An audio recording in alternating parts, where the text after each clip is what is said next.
وما أرسلناك إلا رحمة للعالمين وما أرسلناك إلا رحمة للعالمين നബിയേ തങ്ങളെ ഈ ലോകത്തിന്റെ നെറുകയിലേക്ക് കാരുണ്യത്തിന്റെ തിരുദൂതനായിട്ടാണ് നാം നിയോഗിച്ചത്. ഈ ലോകത്തിലേക്ക് മുഴുവനും പ്രബോധകനായിട്ടാണ് തങ്ങളെ നിയോഗിച്ചത്. രണ്ട് കാര്യങ്ങളാണ് അല്ലാഹു ഈ ആയത്തിലൂടെ ഓർമ്മപ്പെടുത്തുന്നത്. രണ്ട് കാര്യങ്ങൾ. ആ രണ്ടും ലോകരിലേക്ക് മുഴുവനും അല്ലാഹുവിന്റെ റസൂൽ സല്ലല്ലാഹു അലൈഹി വസല്ലം തങ്ങളാണ് എന്നുള്ളതാണ് വ്യക്തമാക്കുന്നത്. കാരുണ്യമോ ലോകത്തിന് മുഴുവനും, പ്രബോധനമോ ലോകത്തിന് മുഴുവനും. അങ്ങനെ ഒരു സൃഷ്ടിയെ അല്ലാഹു സുബ്ഹാനഹു വ തആല മുത്തനബി അല്ലാതെ വേറൊരു വ്യക്തിക്കും അല്ലാഹു നിയോഗിച്ചിട്ടില്ല. അതിനാണ് നബിയുടെ ഒന്നാമത്തെ പ്രത്യേകത. നമ്മൾ ഫാത്തിഹ സൂറത്ത് ഓതുന്നവരല്ലേ, അറിയില്ലേ ഫാത്തിഹ? ബിസ്മില്ലാഹിർ റഹ്മാനിർ റഹീം അൽഹംദുലില്ലാഹി റബ്ബിൽ ആലമീൻ അർറഹ്മാനിർ റഹീം മാലികി യൗമിദ്ദീൻ. അല്ലാഹു സുബ്ഹാനഹു വ തആല അവനെ പരിചയപ്പെടുത്തുക. അല്ലാഹു ആരാണ്? അൽഹംദുലില്ലാഹ്, സർവ്വലോക സംരക്ഷകനാകുന്ന പടച്ച റബ്ബിനാണ് സർവ്വസ്തുതിയും. അൽഹംദുലില്ലാഹി റബ്ബിൽ ആലമീൻ, സർവ്വലോക പരിപാലകനായ അല്ലാഹുവിനാണ് സർവ്വസ്തുതിയും. അപ്പൊ അല്ലാഹു ആരാണ്? റബ്ബുൽ ആലമീനാണ്. റബ്ബുൽ ആലമീൻ, ആലം എന്ന് പറഞ്ഞാൽ ലോകം. മൗത്തുൽ ആലമി മൗത്തുൽ ആലം സയ്യിദുനാ റസൂലുള്ളാഹി. പണ്ഡിതന്റെ മരണം ലോകത്തിന്റെ മരണമാണ്. മുഹമ്മദുർ റസൂലുള്ളാഹി. സലാത്തിനൊരു കട്ടി പോരല്ലോ. മുഹമ്മദുർ റസൂലുള്ളാഹി. ലോകത്തെ ഏറ്റവും വലിയ ലുബ്ധനാരാണ്? നബി സല്ലല്ലാഹു അലൈഹി വസല്ലം തങ്ങൾ പറഞ്ഞു, എന്റെ പേര് കേട്ടിട്ട് സ്വലാത്ത് ചെല്ലാത്തവനാണ് ലോകത്തിലെ ഏറ്റവും വലിയ ലുബ്ധൻ, പിശുക്കൻ സയ്യിദുനാ റസൂലുള്ളാഹി. മനസ്സിലായില്ലേ? ബക്കറ്റ് പൈസ ഇടുന്നതിനേക്കാളും വലിയ ലുബ്ധതയാണ് നബിയുടെ പേര് കേട്ടിട്ട് സ്വലാത്ത് ചെല്ലാത്ത. അല്ലാഹു നമ്മളെ കാത്തിരക്ഷിക്കട്ടെ. ഇസ്ലാമിന്റെ അടിസ്ഥാനം എന്ന് പറഞ്ഞാൽ തഅലീമു മാ അല്ലമഹുല്ലാഹ് വ തഹ്ഖീറു മാ ഹഖറഹുല്ലാഹ്. അല്ലാഹു ബഹുമാനിച്ചവരെ ബഹുമാനിക്കുക, അല്ലാഹു നിന്ദിച്ചവരെ നിന്ദിക്കുക. ഇതാണ് ഇസ്ലാമിന്റെ ബേസിക് അടിസ്ഥാനം. അവിടെയാണ് ആദം നബി അലൈഹിസ്സലാമിനെ അല്ലാഹു അറിവുള്ളവനാക്കി. അറിവുള്ളവനെ ആദമിനെ സുജൂദ് ചെയ്യാൻ അല്ലാഹു സുബ്ഹാനഹു വ തആല മലായികത്തോട് കൽപ്പിച്ചു. എല്ലാ മലക്കുകളും സുജൂദ് ചെയ്തു, ഇബ്ലീസ് ലഅനത്തുല്ലാഹി അലൈഹി ഒഴികെ എന്ന് വിശുദ്ധമായ ഖുർആൻ. ബിദ്അത്തിന്റെ ആളുകൾ, ളലാലത്തിന്റെ വക്താക്കൾ അവരെപ്പോഴും പിശാചിനോടൊപ്പമാണ്. അവർ അല്ലാഹുവിന്റെ അമ്പിയാക്കളെ, ഔലിയാക്കളെ, മഹത്തുക്കളെ, സച്ചരിതരാകുന്ന ഉലമാക്കളെ, സമസ്തയുടെ പണ്ഡിതന്മാരെ ബഹുമാനിക്കാനും ആദരിക്കാനും ഇബ്ലീസ് എപ്പോഴും നമ്മളെ വിസമ്മതിച്ചുകൊണ്ടിരിക്കും. നമ്മൾ മലായികത്തുകളുടെ പക്ഷമാകണം, അവരെ ബഹുമാനിക്കുന്ന ആദരിക്കുന്ന ആളുകളാവണം. അല്ലാഹു നമുക്ക് തൗഫീഖ് നൽകട്ടെ. അല്ലാഹു തൗഫീഖ് നൽകട്ടെ. ബഹുമാനപ്പെട്ട ഹൂദ് നബി അലൈഹിസ്സലാത്തു വസ്സലാം, വിശുദ്ധമായ ഖുർആനിൽ അല്ലാഹു സുബ്ഹാനഹു വ തആല 25 പ്രവാചകരുടെ പേര് പറഞ്ഞ കൂട്ടത്തിൽ പ്രശസ്തനാണ് സയ്യിദുനാ ഹൂദ് അലൈഹിസ്സലാം. ഹൂദ് നബി അലൈഹിസ്സലാത്തു വസ്സലാമിനെ അല്ലാഹു നിയോഗിച്ചിട്ടുള്ളത് പരിശുദ്ധമായ ഖുർആൻ ഓർമ്മപ്പെടുത്തുകയാണ്. ആദ് ഗോത്രത്തിലേക്ക് മാത്രമാണ്, ആദെന്ന ഗോത്രത്തിലേക്ക് മാത്രമായിട്ടാണ് പ്രബോധകനായി ഹൂദ് നബിയെ നാം നിയോഗിച്ചത്.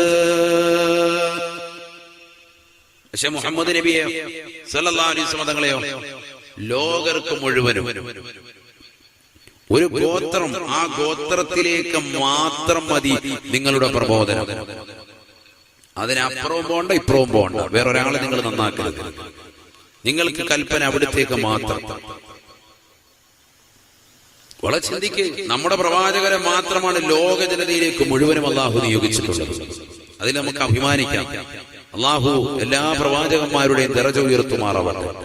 അവരുടെയൊക്കെ പൊരുത്തം അല്ലാഹു നൽകി അനുഗ്രഹിക്കട്ടെ. തീർന്നില്ല. പരിശുദ്ധമായ ഖുർആൻ വീണ്ടും ഓർമ്മപ്പെടുത്തുകയാണ്. وإلى ثمود أخاهم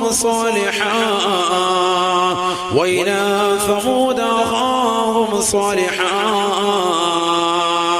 ബഹുമാനപ്പെട്ട സ്വാലിഹ് നബി അലൈഹിസ്സലാത്തു വസ്സലാമിനെ അല്ലാഹു നിയോഗിച്ചിട്ടുള്ളത് സമൂദ് ഗോത്രത്തിലേക്ക് മാത്രമാണ് എന്ന് വിശുദ്ധ ഖുർആൻ. സമൂദ് എന്ന് പറയുന്നത് ഒരു ഗോത്രത്തിന്റെ പേരാണ്. ആ ഗോത്രത്തിലേക്ക് മാത്രമായിട്ടാണ് ബഹുമാനപ്പെട്ട സാലിഹ് നബിയെ നാം നിയോഗിച്ചത് എന്ന് വിശുദ്ധ ഖുർആൻ. സമൂദി എന്ന ഗോത്രത്തിലേക്ക് മാത്രം നിങ്ങളുടെ പ്രബോധനം മതി. അവിടേക്ക് മാത്രമായിട്ടുള്ള ഒരു പ്രവാചകരെ നിശ്ചയിച്ചു. ആ പ്രവാചകരുടെ പേരാണ് സയ്യിദുനാ സാലിഹ് നബി അലൈഹിസ്സലാം. വലിയ പ്രവാചകനാണ്. പരിശുദ്ധമായ ഖുർആൻ അല്ലാഹു സുബ്ഹാനഹു വ തആല വ്യക്തമായ രീതിയിൽ ഓർമ്മപ്പെടുത്തുകയാ. നിങ്ങൾ പരിശുദ്ധമായ ഖുർആൻ പരിശോധിക്കുന്നില്ലയോ? അല്ലാഹു ഇതാ ഖുർആനിലൂടെ ഓർമ്മപ്പെടുത്തുകയാണ്. നാഖത്തല്ലാഹി വസുഖിയാഹാ ഫകല്ലബൂഹു ഫഅഖറൂഹാ فدمدم عليهم ربهم بذنبهم فسواها ولا يخاف عقباها. പരിശുദ്ധമായ ഖുർആനിലൂടെ അല്ലാഹു സുബ്ഹാനഹു വ തആല ഓർമ്മപ്പെടുത്തുകയാണ് സാലിഹ് നബി ആരാണ്. സാലിഹ് നബി അലൈഹിസ്സലാത്തു വസ്സലാം സമൂദ് ഗോത്രം എന്ന് പറയുന്ന ഗോത്രത്തിലേക്ക് കടന്നു ചെന്നുകൊണ്ട് അല്ലാഹുവിനെ കുറിച്ച് പരിചയപ്പെടുത്തുമ്പോ, ഏകദൈവ വിശ്വാസം ജനങ്ങളിലേക്ക് എത്തിച്ചു കൊടുക്കുമ്പോ ആ ജനങ്ങൾ ഒന്നടങ്കം പറഞ്ഞവത്രേ, സാലിഹേ നിന്നെ കൊണ്ട് ഞങ്ങൾ വിശ്വസിക്കാം, നീ ഞങ്ങൾക്കൊരു അമാനുഷികമാകുന്ന കഴിവ് നീ ഞങ്ങൾക്ക് കാണിച്ചു തരണം. ആ കാണുന്ന പാറക്കെട്ടിനിടയിൽ നിന്ന് ഒരു സുന്ദരിയായ ഒട്ടകത്തെ പുറപ്പെടുവിക്കണം സാലിഹേ. ആ ഒട്ടകത്തിന്റെ പാല് കുടിക്കാനുള്ള സൗഭാഗ്യം ഞങ്ങൾക്ക് കിട്ടിയാൽ ഞങ്ങൾ നിന്റെ റബ്ബിനെ കൊണ്ട് വിശ്വസിക്കാം. നീ പറയുന്ന ദൈവത്തെ ഞങ്ങൾ അംഗീകരിക്കാം. നീ ആ റബ്ബിന്റേതാകുന്ന പ്രവാചകനാണ്, അബ്ദാണെന്നുള്ള കാര്യം ഞങ്ങൾ അംഗീകരിക്കാം സാലിഹേ. സാലിഹ് നബി അലൈഹിസ്സലാത്തു വസ്സലാം പടച്ചറബിനോട് ദുആ ചെയ്യുകയാണ്. അല്ലാഹുവേ പടച്ചറബേ, ഈ സമൂഹം എങ്ങനെയെങ്കിലും ഒന്ന് രക്ഷപ്പെടുത്തണേ അല്ലാ. അതിനുവേണ്ടി ആ കാണുന്ന പാറക്കെട്ടിനിടയിൽ നിന്ന് സുന്ദരിയായ ഒട്ടകത്തെ നീ ഒന്ന് പുറപ്പെടുവിക്കണേ അല്ലാ, നീ ഒന്ന് പുറപ്പെടുവിച്ച് തരണേ അല്ലാ. സാലിഹ് നബി അലൈഹിസ്സലാത്തു വസ്സലാമിനോട് പടച്ചറബ് പറയുകയാണ്, സാലിഹേ നീ നിന്റെ വിരലാ പാറക്കെട്ടിലേക്കൊന്ന് ചൂണ്ടണേ, നിന്റെ കൈവിരൽ ആ പാറക്കെട്ടിലേക്കൊന്ന് ചൂണ്ടണേ. സുബ്ഹാനല്ലാഹ്. സാലിഹ് നബി അലൈഹിസ്സലാത്തു വസ്സലാം തന്റെ വിരലിലാ പാറക്കെട്ടിലേക്ക് ചൂണ്ടുകയാണ്. സുബ്ഹാനല്ലാഹ്. പാറ ഇതാ പൊട്ടിപ്പിളരുകയാണ്. അതിൽ നിന്ന് സുന്ദരിയായ ഒരു പാറക്കുട്ടി, സുന്ദരിയാകുന്നതായ ഒരു ഒട്ടകത്തിൽ കടന്നു വരുകയാണ്. ഒരു ഒട്ടകം കടന്നു വന്നുകൊണ്ട് ബഹുമാനപ്പെട്ട സാലിഹ് നബിയുടെ മുന്നിലേക്ക് കടന്നു വരുകയാണ്. ആ ഒട്ടകത്തിന്റെ പാലിതാ ജനങ്ങൾ സന്തോഷത്തോടുകൂടി കുടിക്കാൻ തുടങ്ങുകയാണ്. ഹബീബായ നബി സല്ലല്ലാഹു അലൈഹി വസല്ലമ തങ്ങൾക്ക് ഇറങ്ങിയ പരിശുദ്ധമായ ഖുർആനിൽ പോലും അല്ലാഹു ഈ സംഭവം വിശദീകരിക്കുകയാണ്. നാഖത്തല്ലാഹി വസുഖിയാഹാ. സാലിഹ് നബി അലൈഹിസ്സലാത്തു വസ്സലാമിന് അല്ലാഹു നൽകിയ ഒട്ടകത്തെ കുറിച്ച് പരിശുദ്ധമായ ഖുർആൻ പരിചയപ്പെടുത്തുന്നത് സാലിഹ് നബിയുടെ ഒട്ടകമെന്നല്ല. ഖുർആൻ പരിചയപ്പെടുത്തുന്നത് സമൂദിന് നൽകിയ ഒട്ടകമെന്നല്ല. ഖുർആൻ പരിചയപ്പെടുത്തിയത് നാഖത്തല്ലാഹ്, ഈ ലോകത്തിന്റെ തമ്പുരാനായ ജഗന്നിയന്താവായ പരിപാലകനായ സർവേശ്വരനായ സർവാധിപതിയായ പടച്ചറപ്പിന്റെ ഒട്ടകമാ. അല്ലാഹുവിന്റെ ഒട്ടകമെന്നാണ് അല്ലാഹു സുബ്ഹാനഹു വ തആല സാലിഹ് നബിയുടെ ഒട്ടകത്തെ പരിചയപ്പെടുത്തിയത്. ആ ഒട്ടകത്തെ നിങ്ങൾ സൂക്ഷിക്കണേ, അതിന്റെ കുടുതീര് നിങ്ങൾ ശ്രദ്ധിക്കണേ, അതിന് നിങ്ങൾ കൊന്നുകളയരുത്. ജനതയോട് സാലിഹ് നബിയുടെ ജനതയോട് സാലിഹ് നബി അലൈഹിസ്സലാത്തു വസ്സലാം വിളിച്ചു പറയുകയാ.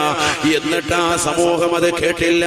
അല്ലാഹുവിന്റെ റസൂൽ സല്ലല്ലാഹു അലൈഹി വസല്ലമ തങ്ങളോട് അനുയായികൾ ഒരിക്കൽ ചോദിക്കുകയാണ്, മന്നഷ്കൽ ഖൗമി യാ റസൂലല്ലാഹ്, നബിയേ ലോകത്തെ ഏറ്റവും വലിയ ഗുണ്ടയാരാണ്, ഏറ്റവും വലിയ പരാജിതനാരാണ്? അപ്പോഴാണ് നബി തങ്ങൾ കൊടുത്ത മറുപടി, ഖുദാർ ബിൻ സാരിഫ് അല്ലദീ ഹഖറ അല്ലാഹുവിന്റെ ഒട്ടകമെന്ന പരിശുദ്ധമായ ഖുർആൻ പരിചയപ്പെടുത്തിയ സാലിഹ് നബിക്ക് അല്ലാഹു മോചിതത്തിലൂടെ നൽകിയ അമാനുഷികതയിലൂടെ നൽകിയതാകുന്ന ഒട്ടകമില്ലയോ, ആ ഒട്ടകത്തെ കൊന്നുകളഞ്ഞ സമൂദ് ഗോത്രത്തിന്റെ തലവനായ ഖുദാറാണ്. ലോകത്തിലെ ഏറ്റവും വലിയ ഗുണ്ടയെന്ന് ഹബീബായ റസൂലുള്ളാഹി. ഒരുപക്ഷേ നമ്മുടെ നാട്ടിൽ ഗുണ്ടകൾ ഉണ്ടാകാം, മലപ്പുറം ജില്ലയിൽ തെമ്മാടികൾ ഉണ്ടാകാം, പക്ഷെ ലോകത്തിലെ ഏറ്റവും വലിയ ഗുണ്ട അവരാരുമല്ല. ലോകത്തിലെ ഏറ്റവും വലിയ ഗുണ്ടയെ കുറിച്ച് അല്ലാഹുവിന്റെ റസൂലിനോട് ചോദിക്കുമ്പോ ഏറ്റവും വലിയ ഗുണ്ട, ഏറ്റവും വലിയ പരാജിതൻ അല്ലാഹുവിന്റെ റസൂല് പറയുകയാണ് ഖുദാർ ബിൻ സാരിഫ്.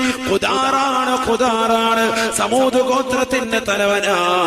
സാലിഹ് നബിക്ക് അല്ലാഹു നൽകിയതാകുന്ന സുന്ദരിയായ ഒട്ടകത്തെ നിഷ്ഠൂരമായി അറുകുല നടത്തിയവനാണവൻ. അവനാണ് ഏറ്റവും വലിയ പരാജിതനെന്ന് ഹബീബായ റസൂലുള്ളാഹി. അങ്ങനെ പാറക്കെട്ടിന്റെ ഇടയിൽ നിന്ന് ഒട്ടകത്തെ നൽകിയതാകുന്ന സാലിഹ് നബി അലൈഹി സ്വലാത്തു വസ്സലാം വലിയ പ്രവാചകനാണ്. അമാനുഷികത പടച്ച റബ്ബ് കാണിച്ചു കൊടുത്തു ലോകത്തിന്. എന്നിട്ട് പോലും ആ പ്രവാചകനെ അല്ലാഹു നിയോഗിച്ചത് കേവലം ഒരു ഗോത്രത്തിലേക്ക് മാത്രമാണ്. ഒരു ഗോത്രത്തിലേക്ക് മാത്രം. സമൂദ് ഗോത്രത്തിന്റെ പേരാണ്, ആ ഗോത്രത്തിലേക്ക് മാത്രം. ഇതൊക്കെ ചെറിയ ഗോത്രമല്ലാട്ടോ, വൻ ടീമുകളാണ്.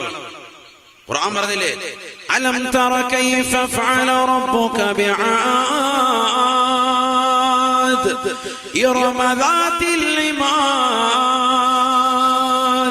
അല്ലതി لم يخلق مثلها في البلاد التي لم يخلق مثلها في البلاد وثمود الذين جابوا الصخر بالواد. പരിശുദ്ധമായ ഖുർആൻ ഓർമ്മപ്പെടുത്തുകയാണ്, ആദ് സമൂദ് ഗോത്രത്തെ പോലെ ലോകത്ത് ഒരു സൃഷ്ടിയെയും അല്ലാഹു പടച്ചിട്ടില്ല. ലോകത്ത് ഒരു സൃഷ്ടിയെയും അല്ലാഹു പടച്ചിട്ടില്ല. പന പോലെ പൊക്കമുള്ളവരായിരുന്നു അത്രേ. 2-3 തെങ്ങിന്റെ വളർച്ചയാണ് അവരുടെ വളർച്ച. വല്ലാത്ത ആരോഗ്യമുള്ളവരായിരുന്നു അത്രേ. പാറക്കെട്ടുകളെ കൈകൊണ്ട് തുരന്ന് അതിനുള്ളിലാണ് അവർ വസിച്ചിരുന്നത്, അതിനുള്ളിലാണ് കഴിഞ്ഞിരുന്നത്. അത്രമാത്രം ശക്തിയുള്ള ആളുകളായിരുന്നു ആദ് സമൂദ് ഗോത്രമെന്ന് വിശുദ്ധ ഖുർആൻ. ആ മോശപ്പെട്ട ജനവിഭാഗത്തിലേക്ക് അല്ലാഹു സുബ്ഹാനഹു വ തആല അയച്ചതോ 2 പ്രവാചകരെയാണ്. ആദ് ഗോത്രത്തിലേക്ക് ഹൂദ് നബിയെ, സമൂദ് ഗോത്രത്തിലേക്ക് സാലിഹ് നബി അലൈഹി സലാമിനെ. പക്ഷെ ഹബീബായ നബി തങ്ങളെയോ മുത്ത് റസൂലുള്ളാഹിയോ ലോകത്തിലേക്ക് മുഴുവനുമായിട്ടാണ്, ലോക ജനതയിലേക്ക് മുഴുവനുമായിട്ടാണ് ഇങ്ങനെ അയച്ച ഒരു പ്രവാചകൻ ലോക ചരിത്രത്തിലില്ല. അവിടെയാണ് മുത്തുനബിയുടെ ഏറ്റവും വലിയ വലിപ്പം. അല്ലാഹു മനസ്സിലാക്കാൻ തൗഫീഖ് നൽകട്ടെ. അല്ലാഹു തൗഫീഖ് നൽകട്ടെ. ആമീൻ പറയും മനുഷ്യന്മാരെ ഉറക്കെ. അല്ലാഹു തൗഫീഖ് തരട്ടെ. നാഫിയ ഇൽമ അല്ലാഹു നമുക്ക് നൽകി അനുഗ്രഹിക്കട്ടെ. തീർന്നില്ല പരിശുദ്ധമായ ഖുർആൻ വീണ്ടും ഓർമ്മപ്പെടുത്തുകയാണ്. ഖുർആനാണ്, നല്ലതുപോലെ ശ്രദ്ധിക്കുക. ഖുർആനായത്താൻ നിങ്ങളുടെ ഹൃദയത്തിൽ വിശ്വാസം ഒന്ന് ഉറക്കട്ടെ, ഈമാൻ എന്ന രൂഢമൂലമാകട്ടെ. മുത്തുനബി ആരാണെന്ന് ഒന്ന് തിരിച്ചറിയട്ടെ.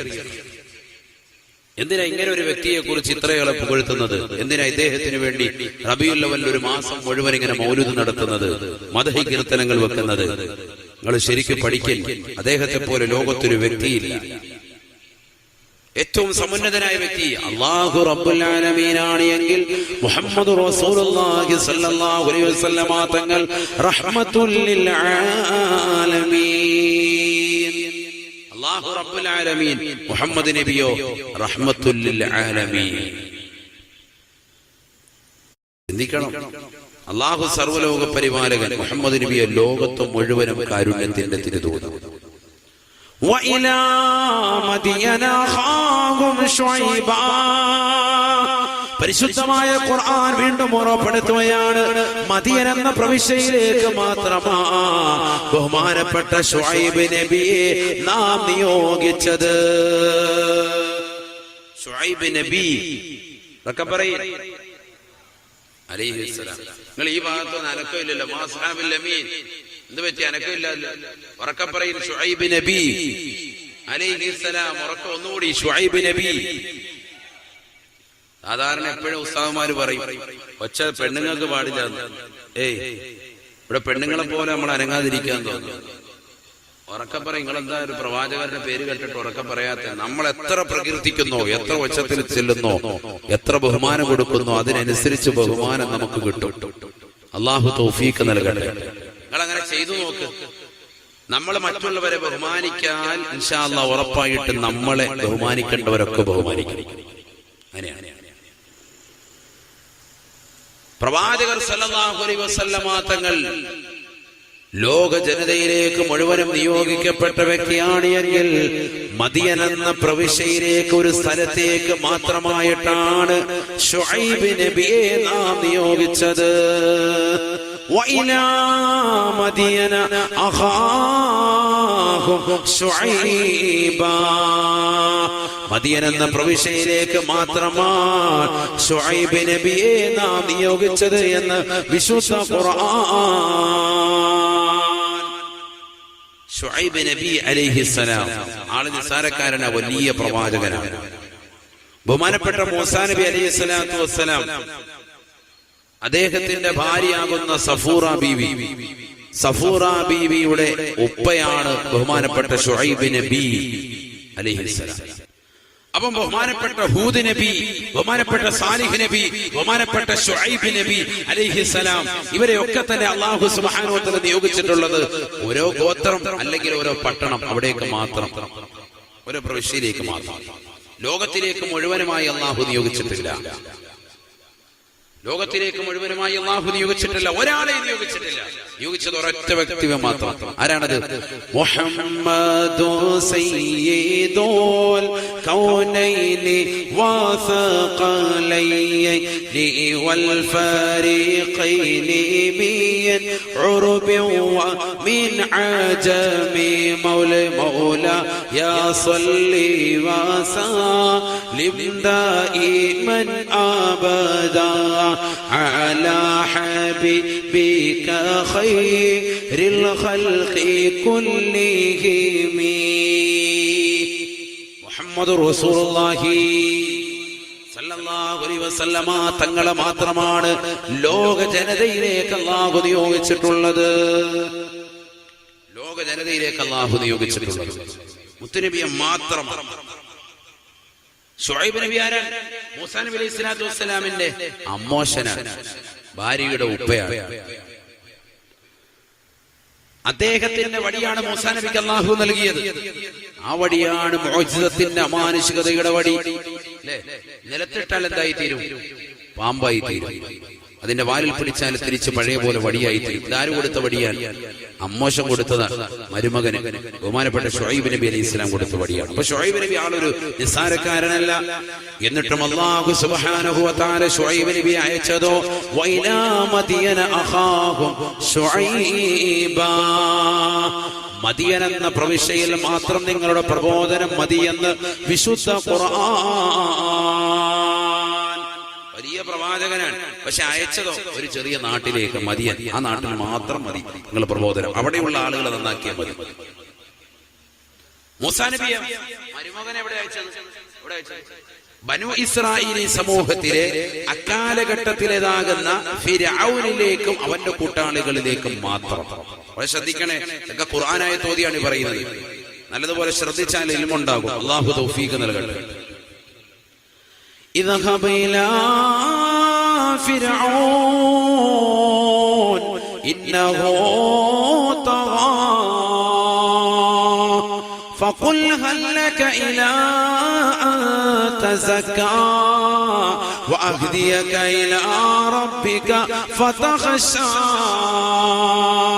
فأراه الآية الكبرى فكذب وعصى ثم أدبر يسعى فحشر فنادى فقال أنا ربكم الأعلى فأخذه الله نكال الآخرة والأولى.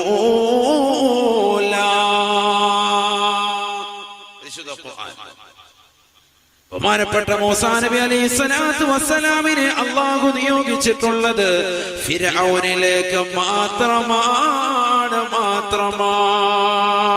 ഇദ്ഹബ് ഇലാ ഫിർഔൻ ഇന്നഹു തഗാ. ഫിർഔനിലേക്ക് മാത്രമായി പ്രബോധനത്തിന് അല്ലാഹു ഒരു പ്രവാചകനെ നിയോഗിച്ചു. ആ പ്രവാചകന്റെ പേര് മൂസാ നബി അലൈഹി സ്വലാം. ഇനി ഫിർഔൻ ആരാ? ബനൂ ഇസ്രായേലി സമൂഹത്തിലെ രാജാക്കന്മാർക്കുള്ള സ്ഥാനപ്പേരാണ് ഫിർഔൻ. എല്ലാ ഫിർഔനും എന്തല്ല? ലഅനത്തുല്ലാഹി അലൈഹി അല്ല, മോശപ്പെട്ട ആളുകളല്ല. ചിലർ റളിയല്ലാഹു അൻഹു പറയേണ്ട ആളുകളുണ്ട് എന്ന ചരിത്രം. പിന്നെ മൂസാ നബി അലൈഹി സ്വലാത്തു വസ്സലാമിനെ അല്ലാഹു നിയോഗിച്ച ഈ ഫിർഔനിന്റെ പേരെന്താ?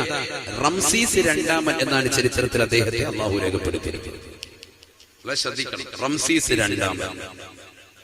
അപ്പൊ റംസീസ് രണ്ടാമനിലേക്കും അവന്റേതാകുന്ന കൂട്ടാളികളിലേക്കും മാത്രമായിട്ട് അല്ലാഹു മൂസാ നബി അല്ലാഹു അയച്ചു. നിങ്ങൾ പോയി അവരെ പ്രബോധനം നടത്തും. വേറെ എവിടെയും പോണ്ട. ഇസ്രായേലി ജനതയിലേക്ക് മുഴുവനും ഇല്ല, ബനൂ ഇസ്രായേലിലുള്ളതാകുന്ന ഈ ഫിർഔൻ അഥവാ റംസീസ് രണ്ടാമൻ അവനും അവന്റെ കൂട്ടാളികളിലേക്കും മാത്രം. അവനാണ് മൂസാ നബിയെ കൊണ്ട് അവിശ്വസിച്ചവൻ.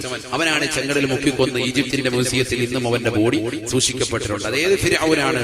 റംസീസ് രണ്ടാമനാണ്. എല്ലാ ഫിർഔനും മോശപ്പെട്ട ആളുകളല്ല. മനസ്സിലാക്കുക. ഫിർഔൻ എന്നുള്ള പേര് ആരുടേതാണ്? അക്കാലഘട്ടത്തിലെ ഇസ്രായേലി ജനതയിലെ രാജാക്കന്മാർക്കുള്ള ഒരു സ്ഥാനപ്പേരാണ് ഫിർഔൻ. അതൊക്കെ നമ്മൾ മനസ്സിലാക്കണ്ടേ? നമ്മൾ ഖുർആൻ പഠിക്കണ്ടേ? ഇനി എന്നാ പഠിക്കുന്ന? 50 വയസ്സ് 60 വയസ്സും കഴിഞ്ഞ് മരിക്കാറായി. അള്ളാഹു നമുക്ക് ആഫിയത്ത് തരട്ടെ, ദീർഘായുസ്സ് അള്ളാഹു പ്രദാനം ചെയ്യട്ടെ. അതുകൊണ്ട് നിങ്ങൾ ഇരിക്കും, കുറച്ച് കാര്യങ്ങൾ പറയാനുണ്ട്. ഇൽമുണ്ടാവും. ഞാനതാ വീണ്ടും ആവർത്തിക്കുന്നത്, ഇൽമുണ്ടാവും. വെറുതെ പാട്ടുപാടി കളിതമാശ പറഞ്ഞു പോവല്ല. ഖുർആനും ഹദീസും ഓതി പറയാം. അള്ളാഹു നമ്മളെ സ്വീകരിക്കട്ടെ. മൂസാ നബി അള്ളാഹു അയച്ചു. അപ്പൊ മൂസാ നബി എന്താ പറഞ്ഞത്? ഒറ്റയ്ക്ക് പോകാൻ എന്നെ കൊണ്ട് പറ്റൂല, എനിക്കെന്റെ ജ്യേഷ്ഠ സഹോദരനാകുന്ന ഹാറൂനിനെ കൂടി കൂടെ അയക്കണം. അപ്പൊ അല്ലാഹു സുബ്ഹാനഹു വ തആല രണ്ടുപേരെയും അല്ലാഹു അയച്ചു. ഖുർആൻ ഫഖൂലാ ലഹു ഖൗലൻ ലയ്യിനാ ലഅല്ലഹു യദ്ദക്കറു ഔ യഖ്ശാ. അല്ലയോ മൂസാ, മൂസാ, നീയും നിന്റെ കൂടെ ജ്യേഷ്ഠ സഹോദരനാകുന്ന ഹാറൂനും കൂടി പ്രബോധനം നടത്തണേ. ഫഖൂലാ ലഹു ഖൗലൻ ലയ്യിനാ. നല്ല സംസാരം, നല്ല മിതമായ ഭാഷയിൽ, മാന്യമായ ഭാഷയിൽ നിങ്ങൾ രണ്ടാളുകളും ഫിർഔനിനെ ദീനിലേക്ക് അടുപ്പിക്കണേ. ഏറ്റവും മോശപ്പെട്ട സ്വഭാവക്കാരനാണ് ഇവൻ, റംസീസ് രണ്ടാമൻ.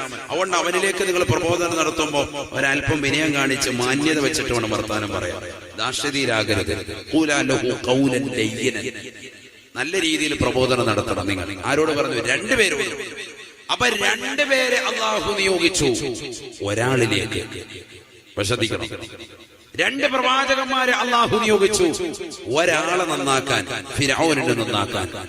ഒരാളെ മാത്രം അല്ലാഹു അയച്ചു ഈ ലോകത്തേക്ക് മുഴുവനും, ഹബീബ് മുഹമ്മദ് റസൂലുള്ളാഹി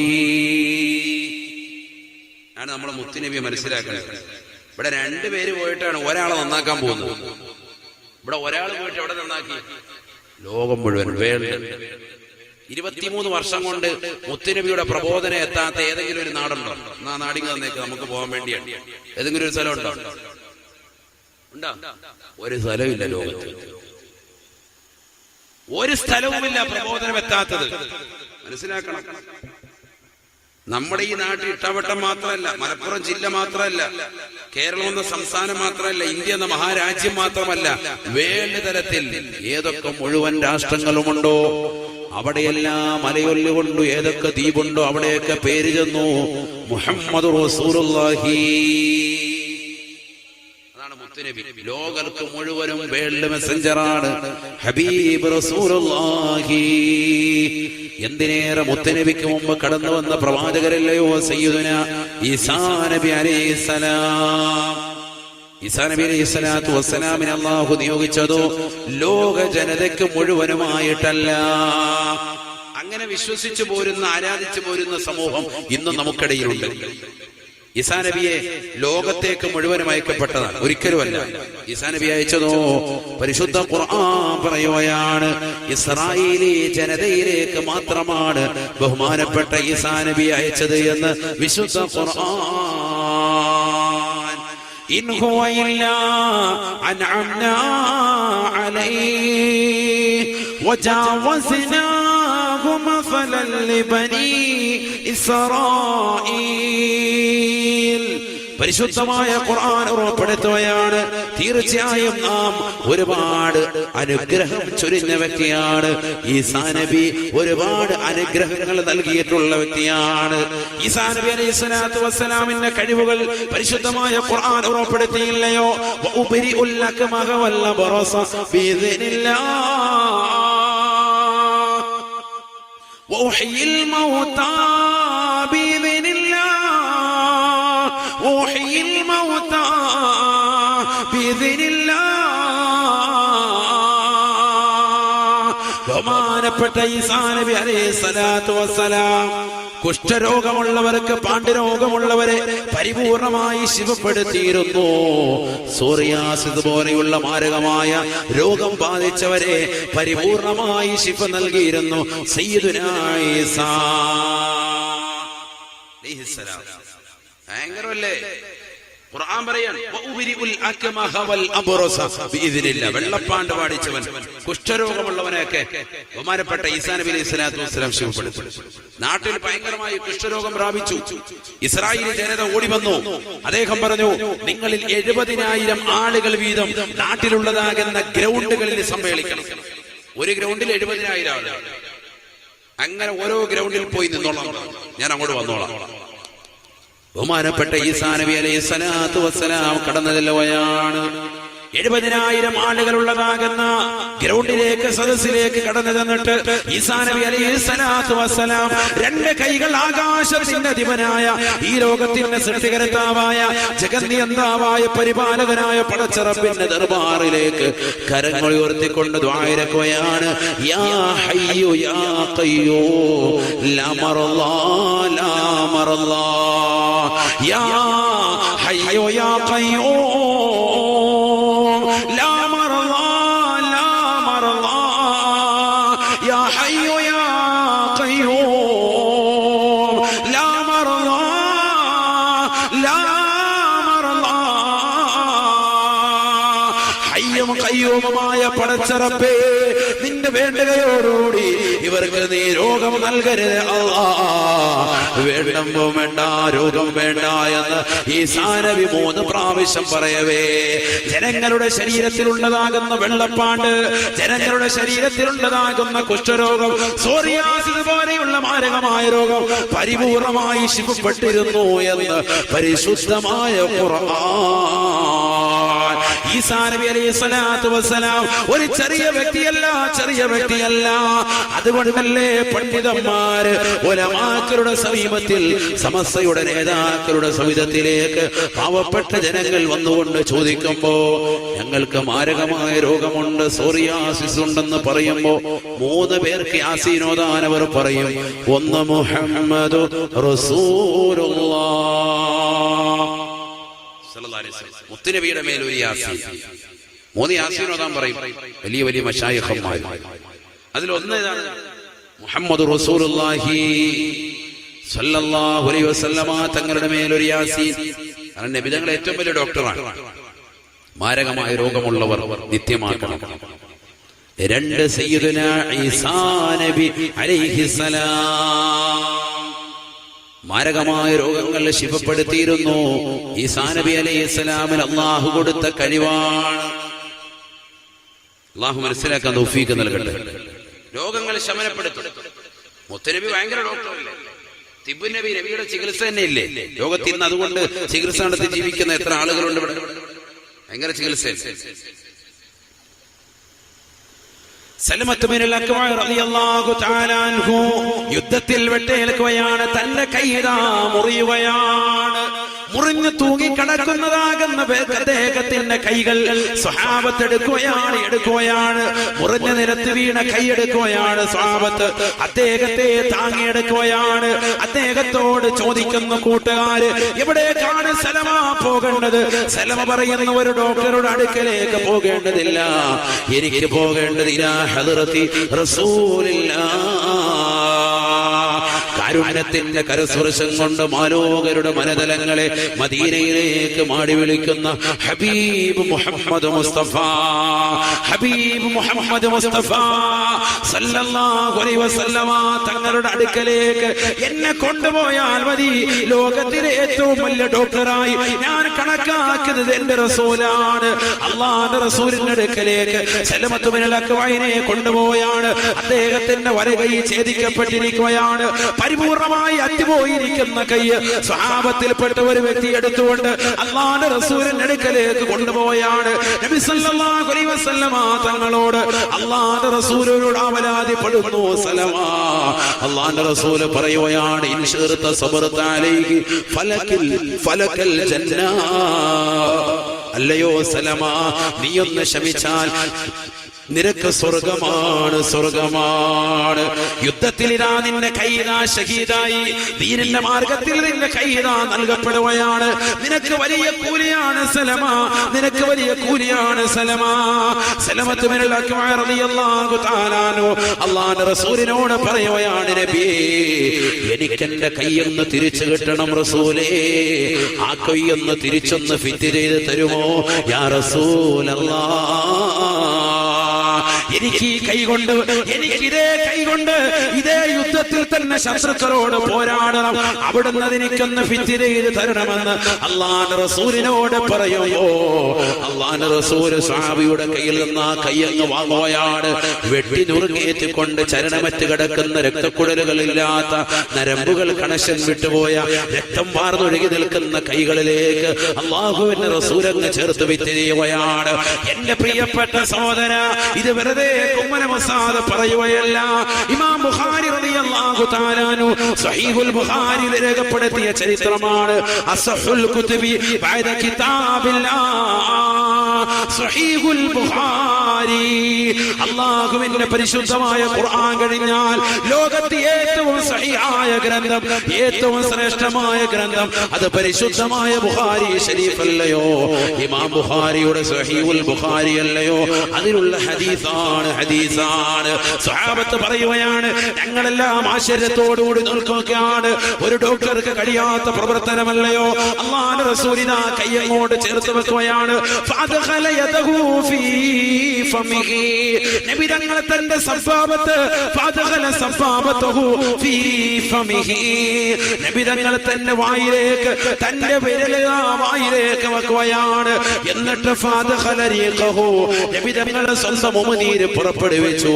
എന്നിട്ട് ആ ഉമിനീര് കൈകൾ ചേർത്ത് വെച്ച ഭാഗത്തേക്ക് അല്ലാഹുവിന്റെ റസൂൽ അങ്ങ് പുരട്ടി കൊടുക്കുകയാണ്. സുബ്ഹാനല്ലാഹ്, അത്ഭുതമല്ലയോ, അത്ഭുതമല്ലയോ? മുമ്പ് ഇതുപോലെ കൈ മുറിഞ്ഞിട്ടുണ്ടോ എന്ന് സംശയിക്കുന്ന വിധം പരിപൂർണമായി സലമത്ത് ബിനുൽ അക്വഅയുടെ കൈകൾ പരിപൂർണമായി പൂർവാധികം ഭംഗിയാവുകയാണ്. നേരത്തെ ഉള്ളതിനേക്കാൾ മനോഹരമായ കൈയായി. നരമ്പുകൾ കൂടിച്ചേർന്നു, സന്ധികൾ രക്തമൂടപ്പെട്ടു. ബഹുമാനപ്പെട്ട സലമ വാള് പിടിക്കുകയാണ്. നബി തങ്ങളുടെ അടുക്കൽ നിന്നുകൊണ്ട് സലാം ചൊല്ലിക്കൊണ്ട് അതേ യുദ്ധത്തിൽ ഇറങ്ങുകയാണ്. ശത്രുക്കളോട് പോരാടുകയാണ്. ആ സലമത്ത് ബിനുൽ അക്വഅ അല്ലാഹുവിന്റെ റസൂൽ വഫാത്തായ വർഷമായിട്ടും സലമ ജീവിച്ചിരിക്കുകയാണ്. നബി തങ്ങൾ വഫാത്തായ മദീനയിൽ എനിക്കിനി ജീവിക്കാൻ കഴിയില്ല എന്ന് പറഞ്ഞുകൊണ്ട് സലമ യാത്ര ചോദിക്കുകയാണ്. ജനങ്ങളോട് ക്ഷമാപണം നടത്തിക്കൊണ്ട് ഇറാഖ് എന്ന് പറയുന്ന ജനതയിലേക്ക്, ഇറാഖ് എന്ന രാജ്യത്തിലെ റബദ എന്ന് പറയുന്ന സ്ഥലത്തേക്ക് ബഹുമാനപ്പെട്ടവർ യാത്ര തിരിക്കുകയാണ്. അവിടെ പോയി താമസിക്കുകയാണ്. ഇമാം ബുഖാരി റളിയല്ലാഹു അൻഹു രേഖപ്പെടുത്തുകയാണ്, വകാന അന്നാസു യുസാഫിറൂന ഇലൈഹാ. ഇറാഖിലെ റബദ എന്ന സ്ഥലത്തേക്ക് പരിശുദ്ധമായ മദീനയിൽ നിന്ന്, പരിശുദ്ധ മക്കയിൽ നിന്ന് ജനങ്ങളിതാ കുതിരപ്പുറത്ത് സവാരി ചെയ്യുകയാണ്. എന്തിനെന്നറിയുമോ? ബഹുമാനപ്പെട്ട പ്രവാചകന്റെ ഉമനീര് കൊണ്ട് ശറഫാക്കപ്പെട്ട ഉമനീര് കൊണ്ട് പൂർവാധികം ഭംഗിയാക്കിയ കയ്യൊന്ന് കാണാൻ, സലമയുടെ കയ്യൊന്ന് കാണാൻ. അവിടെ ചെന്നിട്ട് ആ കയ്യൊന്ന് കണ്ടിട്ട് ഇതാ ജനങ്ങൾ ചെയ്യുന്നത് എന്തെന്നറിയുമോ? യുഖബ്ബിലൂന യദഹു. ആ സലമയുടെ കയ്യങ്ങ് ചുംബിക്കുകയാണ്. സുബ്ഹാനല്ലാഹ്. ഇത് ലോകത്തിലെ ഏറ്റവും വലിയ ഡോക്ടറുടെ ഉദാഹരണമാണ്. ഹബീബ് മുഹമ്മദ് റസൂലുള്ളാഹി. പിന്നാണ് ഓപ്പറേഷൻ. അവിടെ വെട്ടി മുറിഞ്ഞ് കിടക്കുന്ന കൈ അങ്ങോട്ട് വെച്ചിട്ട് ഉമിനീര് വെച്ച് യാ അല്ലാഹ് ഖലാസ് മുഹമ്മദ് റസൂലുള്ളാഹി. നമ്മുടെ ഉമിനീരിങ്ങനെ എടുത്തിട്ട് മണത്തി നോക്കുമ്പോ അറിയാം എന്റെ രസം. അനങ്ങത്തില്ല. 3 ദിവസം കഴിഞ്ഞേക്കൂല. ആരെങ്കിലും ബോധം കെടുത്തണമെന്നുണ്ടെങ്കിൽ ഇതങ്ങോട്ട് വെച്ചാൽ അള്ളാഹു മുളക്കാക്കട്ടെ. അങ്ങനത്തെ ദുർഗന്ധം വമിക്കുന്ന ഉമനീരിന്റെ ആൾക്കാർ എന്നിട്ട് മുത്തുനബിയെ ഏറ്റവും വലിയ മോശപ്പെട്ടവനാണ്, സാധാരണക്കാരനാണ്, ഇവിടെ സമൂഹത്തിൽ വാദപ്രതിവാദം, ഇവനെ പോലെ വിവരം കെട്ടവും വല്ലതും ഉണ്ടോ? അള്ളാഹു നമ്മളെ കാത്തിരക്ഷിക്കട്ടെ. അതുകൊണ്ട് ചിന്തിക്കണേ, ഹബീബായ റസൂലുള്ളാഹി സ്വല്ലല്ലാഹു അലൈഹി വസല്ലമ തങ്ങളുടെ മേൽ യാസീൻ പതിവാക്കണേ. നബി തങ്ങളുടെ മേൽ യാസീൻ പതിവാക്കണേ. രോഗമുള്ള ആളുകൾ, നമുക്കൊക്കെ രോഗമില്ലാത്ത, എല്ലാവർക്കും രോഗമുണ്ടല്ലോ. രോഗമില്ലാത്ത ആളുകളില്ല. നമുക്കോ നമ്മുടെ മക്കൾക്കോ ഭാര്യ സന്താനങ്ങൾക്ക് അത് ഏകാതിരിക്കാൻ നമ്മളൊക്കെ എന്ത് ചെയ്യണം? യാസീൻ ഓതണം. മാരകമായ രോഗമുള്ള ആളുകൾക്ക് വേണ്ടി 3 യാസീൻ ഓതാൻ പറയും. ഒന്നാർക്ക് മുഹമ്മദ് റസൂലുള്ളാഹി, 2 ഈസാ നബിയുടെ കഴിവായി ഇപ്പൊ പറഞ്ഞത്. മൂന്നാമത്തത് ഇബ്രാഹിം അൽ ബാദിശൽ അർവദി, ഏർവാടിയിൽ ഇറങ്ങിയിരിക്കുന്ന ഇബ്രാഹിം ബാദിശയ്ക്ക് വേണ്ടി 3ാമത്തെ യാസീൻ ഓതാൻ പറയാറുണ്ടായിരുന്നു. ഒക്കെ വലിയ മഹത്തുക്കളാണ്. ഇനി ഇവര് മഹത്തുക്കളാണെന്ന് പറഞ്ഞുകൊണ്ട് നമ്മുടെ മമ്പർന്നങ്ങൾ മഹത്തല്ല എന്ന് മനസ്സിലാക്കണ്ട. വലിയ മഹാനാണ്. അള്ളാഹുരുടെ ദറജ ഉയർത്തട്ടെ. നമുക്കൊക്കെ ഉള്ള പ്രശ്നം എന്താ? ഇവിടുന്ന് അങ്ങോട്ട് പോകും, ഭീമാപള്ളിക്ക് പോയി, ഇവിടുന്ന് അങ്ങോട്ട് പോയി, ഏർവാടിക്ക് ഇവിടെ പോകാം, അമ്പലത്ത് കിടക്കുന്ന തങ്ങൾക്കൊരു സലാം പറയുന്നില്ല. ഇവരൊക്കെ വലിയ മഹത്തുക്കളാണ്, വലിയ മഹത്തുക്കളാണ്. തിരിച്ചറിയണേ, തിരിച്ചറിയണേ. മലപ്പുറത്ത് ജീവിക്കാൻ ഭാഗ്യം ലഭിച്ചവരെ, ഈ എല്ലാ ദിവസവും സയ്യിദ് അലവിയിൽ മുമ്പുറമേ തങ്ങളുടെ മേൽ ഫാത്തിഹ ഓതണേ. എല്ലാ ദിവസവും അങ്ങനെ വേണം. അത് ചിലപ്പോ നമ്മൾ രാവിലെ മറക്കും, എന്നാൽ രാത്രി ഉറങ്ങാൻ നേരത്ത് കടക്കുന്നതിന് മുമ്പ് ഒരു ഫാത്തിഹ അങ്ങനെ ഓതിക്കും. എന്നാലും ഉറങ്ങാൻ നീ മറക്കൂലല്ലോ. 3 കാര്യം മറക്കൂല. ഒന്ന് വെളിക്കിറങ്ങാൻ, രണ്ടാമത് യാ ഹയ്യു യാ ഖയ്യൂം ഫുഡടിക്കാൻ, അത് കഴിഞ്ഞാൽ പിന്നെ ഉറങ്ങാൻ. ഇത് 3 എന്തായാലും മറക്കൂല. അപ്പൊ ഉറങ്ങുന്നതിന് മുമ്പ് എന്ത് ചെയ്തോണം? ഇന്ന് ഫാത്തിഹ ഓതിയോ? ഇല്ല, ഫാത്തിഹ പെട്ടെന്ന് കഴിയും. ബിസ്മില്ലാഹിർ റഹ്മാനിർ റഹീം അൽഹംദുലില്ലാഹ് പെട്ടെന്ന് അങ്ങോട്ട് ഒരു അര മിനിറ്റ് പോലും എടുക്കില്ല. ഫാത്തിഹ അവരുടെ ഒരു പൊരുത്തം നമുക്ക് കിട്ടും. നമ്മുടെ മക്കളിൽ, നമ്മുടെ സന്താനങ്ങളിൽ, നമ്മുടെ പരമ്പരകളിൽ, നമ്മുടെ ഭാര്യയിൽ, നമ്മുടെ ഭർത്താവിൽ, നമ്മുടെ കുടുംബത്തിൽ വളരെ ഐക്യമുണ്ടാകും, സ്നേഹമുണ്ടാകും, സാമ്പത്തിക ഭദ്രത ഉണ്ടാകും. അതൊക്കെ നമ്മൾ ശ്രദ്ധിക്കണം. ഇന്ന് വരെ ചെയ്തിട്ടില്ല, ഇന്ന് വരെ തുടങ്ങണം. അള്ളാഹു തൗഫീഖ് തരട്ടെ. മുറ്റത്തെ മുല്ലയ്ക്ക് മണയില്ലാന്ന അവസ്ഥ ഉണ്ടാകരുത്. വലിയ മഹാനല്ലേ, അള്ളാഹുരുടെ ദറജ ഉയർത്തട്ടെ. അവരുടെ പൊരുത്തം നമ്മുടെ ഈ സദസ്സിന് അള്ളാഹു നൽകി അനുഗ്രഹിക്കട്ടെ. അതുകൊണ്ട് മറന്നു പോകരുത് അവരുടെ മേൽ ഫാത്തിഹ ഓതാൻ.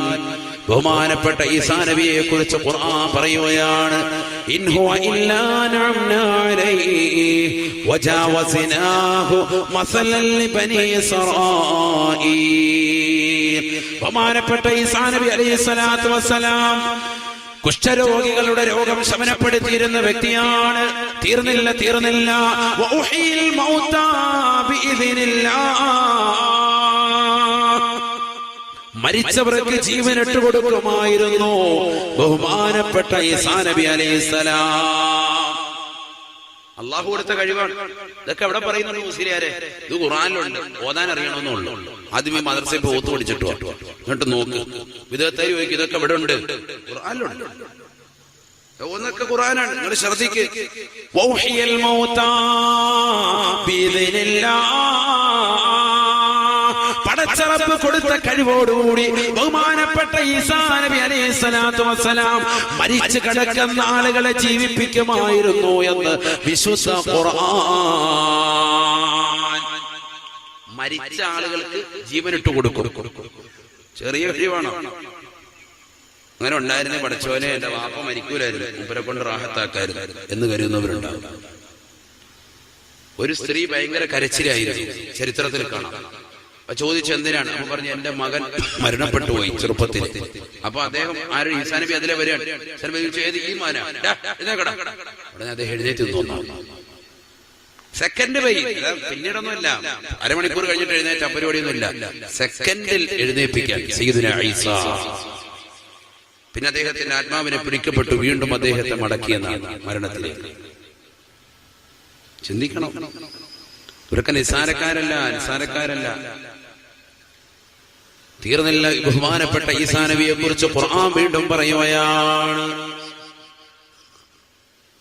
വഉനബ്ബിഉകും ബിമാ തഅകുലൂൻ വമാ തദ്ഖറൂന ഫീ ബുയൂതികും. നിങ്ങൾ കഴിച്ച ഭക്ഷണത്തെ കുറിച്ച് ഈസാ നബി പറയുമായിരുന്നു. നിങ്ങളുടെ വീടിന്റെ അകത്തലങ്ങൾ സൂക്ഷിച്ചു വെച്ചിട്ടുള്ള വസ്തുക്കളെ കുറിച്ച് ഈസാ നബി പറയുമായിരുന്നു. ഇസ്രായേൽ ജനത വരും, ഇതുപോലെയൊക്കെ പിരിവ് വയ്ക്കുമ്പോഴത്തേക്കും എന്നെ മുസ്ലിയാരെ ലൈനൊന്നുമില്ല, ഈ അടുത്തായിട്ട് കച്ചവടമൊന്നും ഇല്ല എന്നൊക്കെ പറഞ്ഞിരിക്കുന്നവനോട് നിന്റെ കയ്യിൽ അവിടെ അലമാരിക്കുള്ള ഇന്ന സൈഡിൽ നീ ഇത്ര രൂപ ചോദിച്ചു വെച്ചിട്ടില്ലേ എന്ന് പറയും സയ്യിദുനാ ഈസാ. അങ്ങനെ വല്ലായിരുന്നെങ്കിൽ തീർന്നാൻ നമ്മുടെ കട്ടയം പണയം മണങ്ങിയാൽ. അല്ലാഹു നമ്മളെ കാക്കട്ടെ. എവിടൊക്കെ നീ എന്തൊക്കെ ഒളിപ്പിച്ചു വെച്ചിട്ടുണ്ടോ ഖുർആൻ പറയാണ്. മാ തദ്ഖറൂന ഫീ ബുയൂതികും. നിങ്ങളുടെ വീടിന്റെ അകത്തലങ്ങളിൽ സൂക്ഷിച്ചു വെച്ചിട്ടുള്ള വസ്തുക്കളെ കുറിച്ച് വിളിച്ചു പറയുമായിരുന്നു സയ്യിദുനാ ഈസാ. ആളെങ്ങനെ നോക്കിയിട്ട് സ്കാൻ ചെയ്യാണ്. എന്നിട്ട് പറയും ഈ പൊറോട്ടയും നല്ല ബീഫും ഫ്രാഹായിട്ട് അടിച്ചിട്ട് പോകുന്നില്ല തട്ടുകടയിൽ, അന്റെ വയറ്റിൽ അത് കിടപ്പുണ്ടല്ലോ എന്ന് പറയും. സംഭവം ഇത് കലങ്ങി മറിഞ്ഞ് വെള്ളത്തോടുകൂടി കലങ്ങി ഇപ്പൊ വിളിക്ക് പോകാൻ റെഡിയായിട്ട് നിൽക്കായിരിക്കും. എന്നാലും വയറ്റി നോക്കി ഒറ്റ നോട്ടത്തിൽ പറയും. ഖുർആൻ പറയാണ് അവിശ്വസിച്ചാൽ സെക്കൻഡിൽ കാഫിർ. ഇതൊക്കെ വെറുതെയാണെന്ന് അങ്ങോട്ട് മനസ്സിൽ കരുതിയാൽ മതി, അപ്പൊ കാഫിറായി. പിന്നെ കാഫിറാൻ വേറെ എവിടെയെങ്കിലും പോകണ്ട. അല്ലാഹു നമ്മളെ കാത്തിരക്ഷിക്കട്ടെ. ഇതൊക്കെ വിശ്വസിച്ചേ പറ്റൂ. ഖുർആനാണ്. അതാണ് ഈസാ നബി അലൈഹി സ്വലാത്തു വസ്സലാം. അപ്പൊ ഈസാ നബിക്ക് നമ്മുടെ നബിയൊക്കെ ഭയങ്കര കഴിവാണെന്ന് ഉസ്താദ്. നബിക്ക് നേരെ നോക്കണ്ടായിരുന്നു, നബി ബാക്കി നോക്കുന്ന ആളുകളെ റെഡിയാക്കി.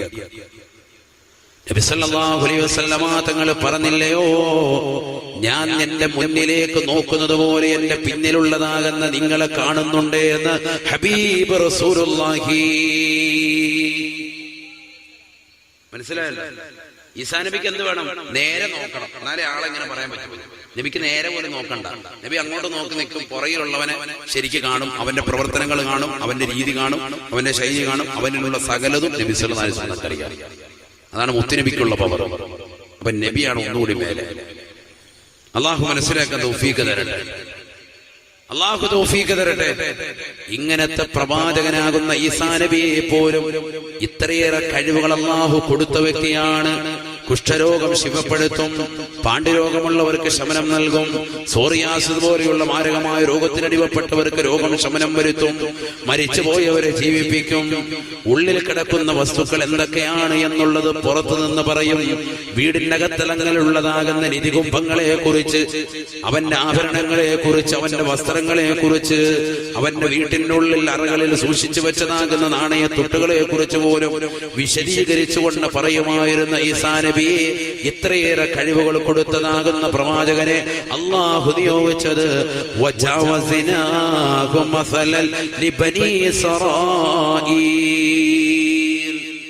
ഇസ്രായേലി ജനതയിലേക്ക് മാത്രമാണ്. ലോകത്തിലേക്ക് അയച്ചിട്ടില്ലെന്ന് മാത്രമല്ല, ഇസ്രായേൽ എന്ന് പറയുന്ന ജനതയിലേക്ക് മാത്രമായിട്ടാണ് ഈസാ നബിയെ നാം നിയോഗിച്ചത്. ലോക ജനതയിലേക്ക് അയച്ച ഒരൊറ്റ വ്യക്തി മുഹമ്മദ് റസൂലുള്ളാഹി. അള്ളാഹു മനസ്സിലാക്കാൻ തൗഫീഖ് തരട്ടെ. മുത്തുനബിയുടെ പൊരുത്തം അള്ളാഹു നമുക്ക് നൽകി അനുഗ്രഹിക്കട്ടെ. ഇനി എത്ര പറയാനുണ്ട്, നബിയുടെ പൊരുത്തം എത്ര പറയാനുണ്ട്. അതുകൊണ്ടല്ലേ സ്വഹാബത്ത് നബി സല്ലല്ലാഹു അലൈഹി വസല്ലമ തങ്ങളെ വല്ലാതെ സ്നേഹിച്ചത്. ബഹുമാനപ്പെട്ട അബൂ ഉബൈദത്ത് ബിനുൽ ജറാഹ് റളിയല്ലാഹു തആല അൻഹു സ്നേഹിച്ചതിനെ കുറിച്ച് പരിശുദ്ധമായ ഖുർആൻ പോലും ഓർമ്മപ്പെടുത്തിയില്ലയോ? ഹബീബായ റസൂലുള്ളാഹി സ്വല്ലല്ലാഹു അലൈഹി വസല്ലമ തങ്ങളും സ്വഹാബത്തും പരിശുദ്ധമായ ബദറിലേക്ക് മാർച്ച് ചെയ്ത് ബദറിന്റെ രണാങ്കണത്തിൽ എത്തി നിൽക്കുമ്പോ സബ്ബ ജറാഹു അൻ-നബി സ്വല്ലല്ലാഹു അലൈഹി വസല്ലമ, മുശ്രിക്കുകളിൽ പെട്ടതാകുന്ന ജറാഹ് എന്ന് പറയുന്ന കാഫിറായ വ്യക്തി, അബൂജഹലിനോടൊപ്പം കടന്നു വന്ന വ്യക്തി അല്ലാഹുവിന്റെ റസൂലിനെ ചീത്ത വിളിക്കുകയാണ്. ജറാഹിന്റെ മകനാകുന്ന അബൂ ഉബൈദ അല്ലാഹുവിന്റെ റസൂലിന്റെ പക്ഷക്കാരനാണ്, അഥവാ മുസ്ലിമാണ്. അബൂ ഉബൈദത്ത് ബിനുൽ ജറാഹ് റളിയല്ലാഹു തആല അൻഹു മഹാനവാവൻ നോക്കുമ്പോ റസൂലുള്ളാഹിയെ ചീത്ത വിളിക്കുകയാണ്. ഉപ്പ ഹബീബായ നബി തങ്ങളെ ചീത്ത വിളിക്കുകയാണ്. ഏറ്റവും മോശപ്പെട്ടതാകുന്ന വാക്ക് വെച്ചുകൊണ്ട് വിളിക്കുന്നത് കേട്ടപ്പോ ബഹുമാനപ്പെട്ട അബൂ ഉബൈദ എന്ന് പറയുന്ന സ്വഹാബിക്ക് അത് കഴിയുന്നില്ല.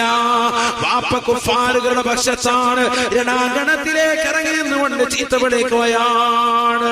റഅയ്നാ വസ്ബത അബൂ ഉബൈദ.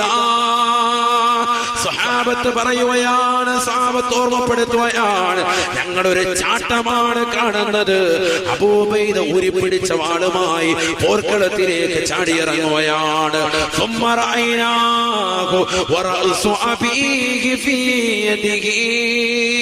പിന്നെ ഞങ്ങൾ അദ്ദേഹത്തെ കാണുന്നത് അദ്ദേഹത്തിന്റെ ഇടത് കൈയിൽ തന്റെ ഉപ്പയുടെ തലയിതാ ഛേദിച്ച് ഉപ്പയുടെ തലയിതാ വെട്ടിയെടുത്തുകൊണ്ട് അദ്ദേഹം റസൂലുള്ളാഹിയുടെ അടുക്കലേക്ക് കടന്നു വരുകയാണ്. ഒരു കൈയിൽ വാള് പിടിച്ച് മറുകൈയിൽ ഇതാ ഉപ്പയുടെ തല പിടിച്ചുകൊണ്ട് അല്ലാഹുവിന്റെ റസൂലിന്റെ അടുക്കലേക്ക് കടന്നു വരുമ്പോ ഹബീബായ നബി തങ്ങൾ മുഖം തിരിക്കുകയാണ്. കാരണം ചെയ്തത് അവിവേകമാണല്ലോ. ഉപ്പയുടെ തലയല്ലേ ഇവൻ വെട്ടിയെടുത്തത് എന്ന അർത്ഥത്തിൽ അല്ലാഹുവിന്റെ റസൂല് മുഖമങ്ങ് തിരിച്ചപ്പോ നസലൽ അമീൻ മലക്ക് ജിബ്രീൽ അലൈഹിസ്സലാത്തു വസ്സലാം ചിറകടിച്ചുകൊണ്ട് കടന്നു വരുകയാണ്. അല്ലാഹുവിന്റെ റസൂലിനോട് പറയുകയാണ്, യാ റസൂലല്ലാഹ്, നബിയേ അബൂ ഉബൈദ ചെയ്തത് ശരിയാണ്. സ്വന്തം ഉപ്പയേക്കാൾ ഉമ്മയേക്കാൾ സഹോദരങ്ങളെക്കാൾ സഹോദരിമാരെക്കാൾ ബന്ധുമിത്രാദികളെക്കാൾ മക്കളെക്കാൾ അയൽവാസികളെക്കാൾ നാട്ടുകാരെക്കാൾ ലോകത്തുള്ള സർവ്വസൃഷ്ടികളെക്കാൾ അമ്പരചുംബികളായ മണിമേടകളെക്കാൾ മാളിക സൗധങ്ങളെക്കാൾ കച്ചവട ശൃംഖലകളെക്കാൾ അവന്റെ പണത്തെക്കാൾ പവറിനേക്കാൾ ഏറ്റവും കൂടുതൽ എന്നെ ഇഷ്ടപ്പെടുന്നത് വരെ മുഅ്മിനാകുകയില്ല എന്ന് നബിയെ തങ്ങളല്ലേ പറഞ്ഞിരിക്കുന്നത്. അതുകൊണ്ട് അബൂ ഉബൈദ ചെയ്തത് ശരിയാ. തങ്ങളെ ചീത്ത വിളിച്ചത് കൊണ്ടാണ് അബൂ ഉബൈദ സ്വന്തം ഉപ്പയുടെ തല വെട്ടിയെടുത്തത്. അതുകൊണ്ട് അബൂ ഉബൈദയ്ക്ക് സ്വർഗമാണ് അല്ലാഹുവിന്റെ റസൂൽ പറയുകയാണ്, അബൂ ഉബൈദ ഫിൽ ജന്ന وامين هذه الامه. ഈ സമുദായത്തിന് ഒരു വിശ്വസ്തനുണ്ട് എങ്കിൽ അത് അബൂ ഉബൈദയാണ്. അബൂ ഉബൈദ സ്വർഗ്ഗത്തിലാണ് എന്ന് ഹബീബായ റസൂലുള്ളാഹി. അബൂ ഉബൈദത്ത് ബിനുൽ ജറാഹ് റളിയല്ലാഹു അൻഹു സ്വർഗ്ഗം പുൽകാൻ കാരണമാവുകയാണ്. പഠിച്ചു വെക്കണേ മുസ്ലിമേ. അബൂ ഹുറൈറ ബഹുമാനപ്പെട്ട ഉമർ ഇബ്നുൽ ഖത്താബ് റളിയല്ലാഹു തആല അൻഹു സഹാബത്തെല്ലാവരും നിൽക്കുമ്പോ അവസാനം ഈ ലോകത്ത് നിന്ന് വിട പറയുന്ന സമയമാണ്. അബൂലുലൂത്തിന്റെ കുത്തേറ്റുകൊണ്ട് സുഖമില്ലാതെ കിടക്കുന്ന സന്ദർഭമാണ്. അപ്പോൾ അദ്ദേഹത്തിന്റെ അടുക്കൽ അനുയായികൾ വന്നിട്ട് ചോദിച്ചു, ഉമറേ, അടുത്ത ഭരണാധികാരി ആരാണ്? അടുത്ത ഭരണന്മാർക്കാണ് ആരാണ് അടുത്ത അമീർ? അവിടുന്ന് നിർദ്ദേശിച്ചാൽ ഞങ്ങൾക്ക് സന്തോഷമായി. മരിക്കാൻ പോയാണ് ഉമർ ഇബ്നുൽ ഖത്താബ് തങ്ങൾ.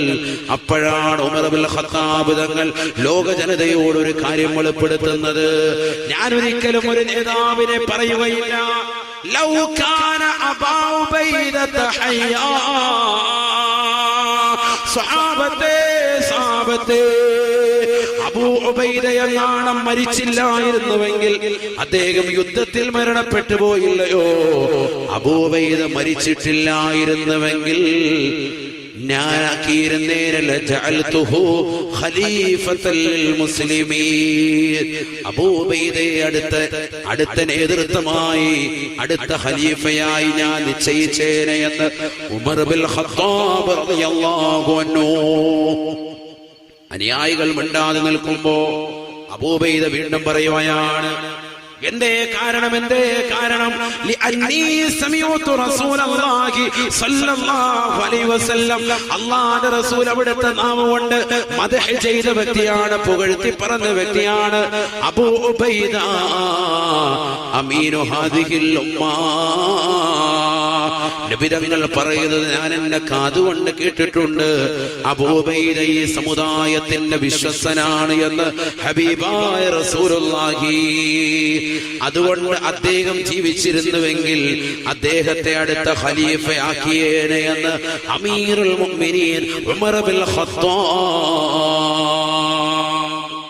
റളിയല്ലാഹു അൻഹു പറഞ്ഞാൽ ഖലീഫ ആകേണ്ട ആളായിരുന്നു അദ്ദേഹം മരണപ്പെട്ടില്ലായിരുന്നുവെങ്കിൽ, യുദ്ധത്തിൽ ഷഹീദായില്ലായിരുന്നുവെങ്കിൽ അടുത്ത ഖലീഫയായി ഞാൻ അദ്ദേഹത്തിന്റെ പേര് നിർദ്ദേശിക്കുമായിരുന്നുവെന്ന് ഉമർ ഇബ്നുൽ ഖത്താബ് റളിയല്ലാഹു അൻഹു.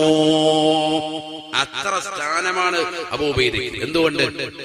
എന്തുകൊണ്ട് സ്വന്തം മാതാപിതാക്കളെക്കാൾ, സ്വന്തം കുടുംബത്തെക്കാൾ, സ്വന്തം സഹോദരങ്ങളെക്കാൾ, സ്വന്തം കച്ചവടത്തെക്കാൾ, സ്വന്തം പണത്തെക്കാൾ, സ്വന്തം പവറിനേക്കാൾ, എല്ലാത്തിനേക്കാളും അള്ളാഹുവിന്റെ റസൂലിനെ പ്രണയിച്ചു പോയി. നമ്മളിങ്ങനെ പറയും സ്വന്തത്തെക്കാളും അപ്പയെക്കാളും ഉമ്മയെക്കാളും ഒക്കെ ഭയങ്കര ശ്രേയമാണ്. അതൊക്കെ കഴിഞ്ഞ് രാവിലെ സുബഹിയാകുമ്പോ ബാങ്ക് വിളിച്ചിട്ട് സുഖമായിട്ട് ഭയങ്കര ഡയലോഗൊക്കെയാ. മുത്തുനബിയെ കുറിച്ച് ആരെങ്കിലും എവിടെയെങ്കിലും എഴുതിയ ഉടനെ ഭയങ്കര വിഷം. സുബഹിക്കരിക്കത്തില്ല ഹേവാൻ, എന്നിട്ടാണ് പ്രാലിക്കിറങ്ങുന്നത്. അല്ലാഹു നമ്മളെ കാക്കട്ടെ. നമ്മളെന്ത് എവിടെ പോയി? നമ്മളൊക്കെ പിഴച്ചില്ലേ? നമ്മൾ നബി തങ്ങളുടെ എന്ത് സുന്നത്താണ് ജീവിതത്തിൽ കൊണ്ടുവരുന്നത്? പ്രവാചകന്റെ തിരുസുന്നത്ത് നമസ്കാരിക്കാൻ നിൽക്കുന്ന സമയത്ത് തലമറയ്ക്കണമെന്ന് പ്രവാചകൻ പഠിപ്പിച്ചിട്ട് ആ സുന്നത്ത് നമ്മൾ കൊണ്ടുവരുന്നവരുണ്ടോ?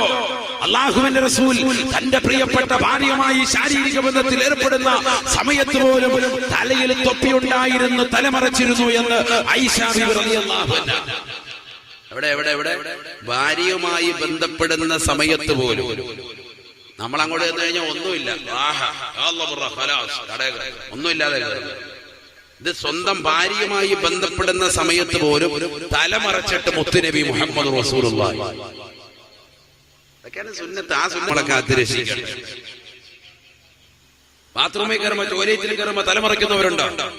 ഭാര്യയുമായി ശാരീരിക ബന്ധത്തിൽ ഏർപ്പെടുമ്പോ ഒരു പുതപ്പിന് കീഴിൽ നിങ്ങൾ ആകണേ എന്ന് സയ്യിദുനാ റസൂലുള്ളാഹി. പരിപൂർണമായി നഗ്നരായി കൊണ്ട് ബന്ധപ്പെടുന്നവരില്ലേ?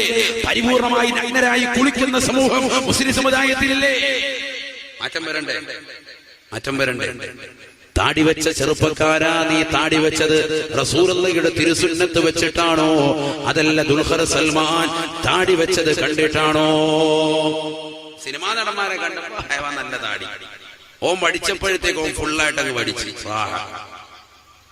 മീശ വെക്കുന്ന ചെറുപ്പക്കാരാ, മുകളിലത്തെ ചുണ്ടിന്റെ ചുവപ്പ് കാണത്തക്ക രീതിയിൽ മീശ വെട്ടണേ എന്ന് പ്രവാചകൻ പറഞ്ഞിട്ട് അത് ഉലമാക്കൾ ശാഫി മദ്ഹബിൽ പ്രബലമായി പഠിപ്പിച്ചിട്ട് നിന്റെ കീഴ്ചുണ്ട് വരെ മീശ ഇങ്ങനെ താഴ്ത്തിയിടുന്നത് ഏത് നടന്റെ മോഡലാണ്? നീ റസൂലുള്ളാഹിയുടെ അനുയായിയാണോ? റസൂലുള്ളാഹി ഭയങ്കര ഇഷ്ടമാണ്, പാപ്പായേക്കാൾ അല്ലാഹുവിനെ ഭയങ്കര ഇഷ്ടമാണ്. എവിടെ ഇഷ്ടമാണ്? നിന്റെ മുകളിലത്തെ ചുണ്ടിന്റെ ചുവപ്പ് കാണത്തക്ക രീതിയിൽ നിന്റെ മീശയൊന്ന് വെട്ടി നിർത്തണേ, അത് റസൂലുള്ളാഹിയുടെ തിരുസുന്നത്താണ്. മീശ ഇങ്ങനെ പിരിച്ചു വെച്ച് റാഹത്തായിട്ട് നടക്കുക, കൊമ്പം മീശ. എന്ത് കാര്യം? അള്ളാഹു നമ്മളെ കാത്തിരക്ഷിക്കട്ടെ. മുകളിലത്തെ ചുണ്ടിന്റെ ചുവപ്പ് കാണത്തക്ക രീതിയിൽ മീശ വെട്ടി നിർത്തണം. അല്ല തത്തമ്മ ചുണ്ടാക്കണോ നടത്താം, മുകളിലത്തെ ചുണ്ട് വെട്ടി നിർത്തണം. ചുണ്ടിന്റെ ചുവപ്പ് കാണാം.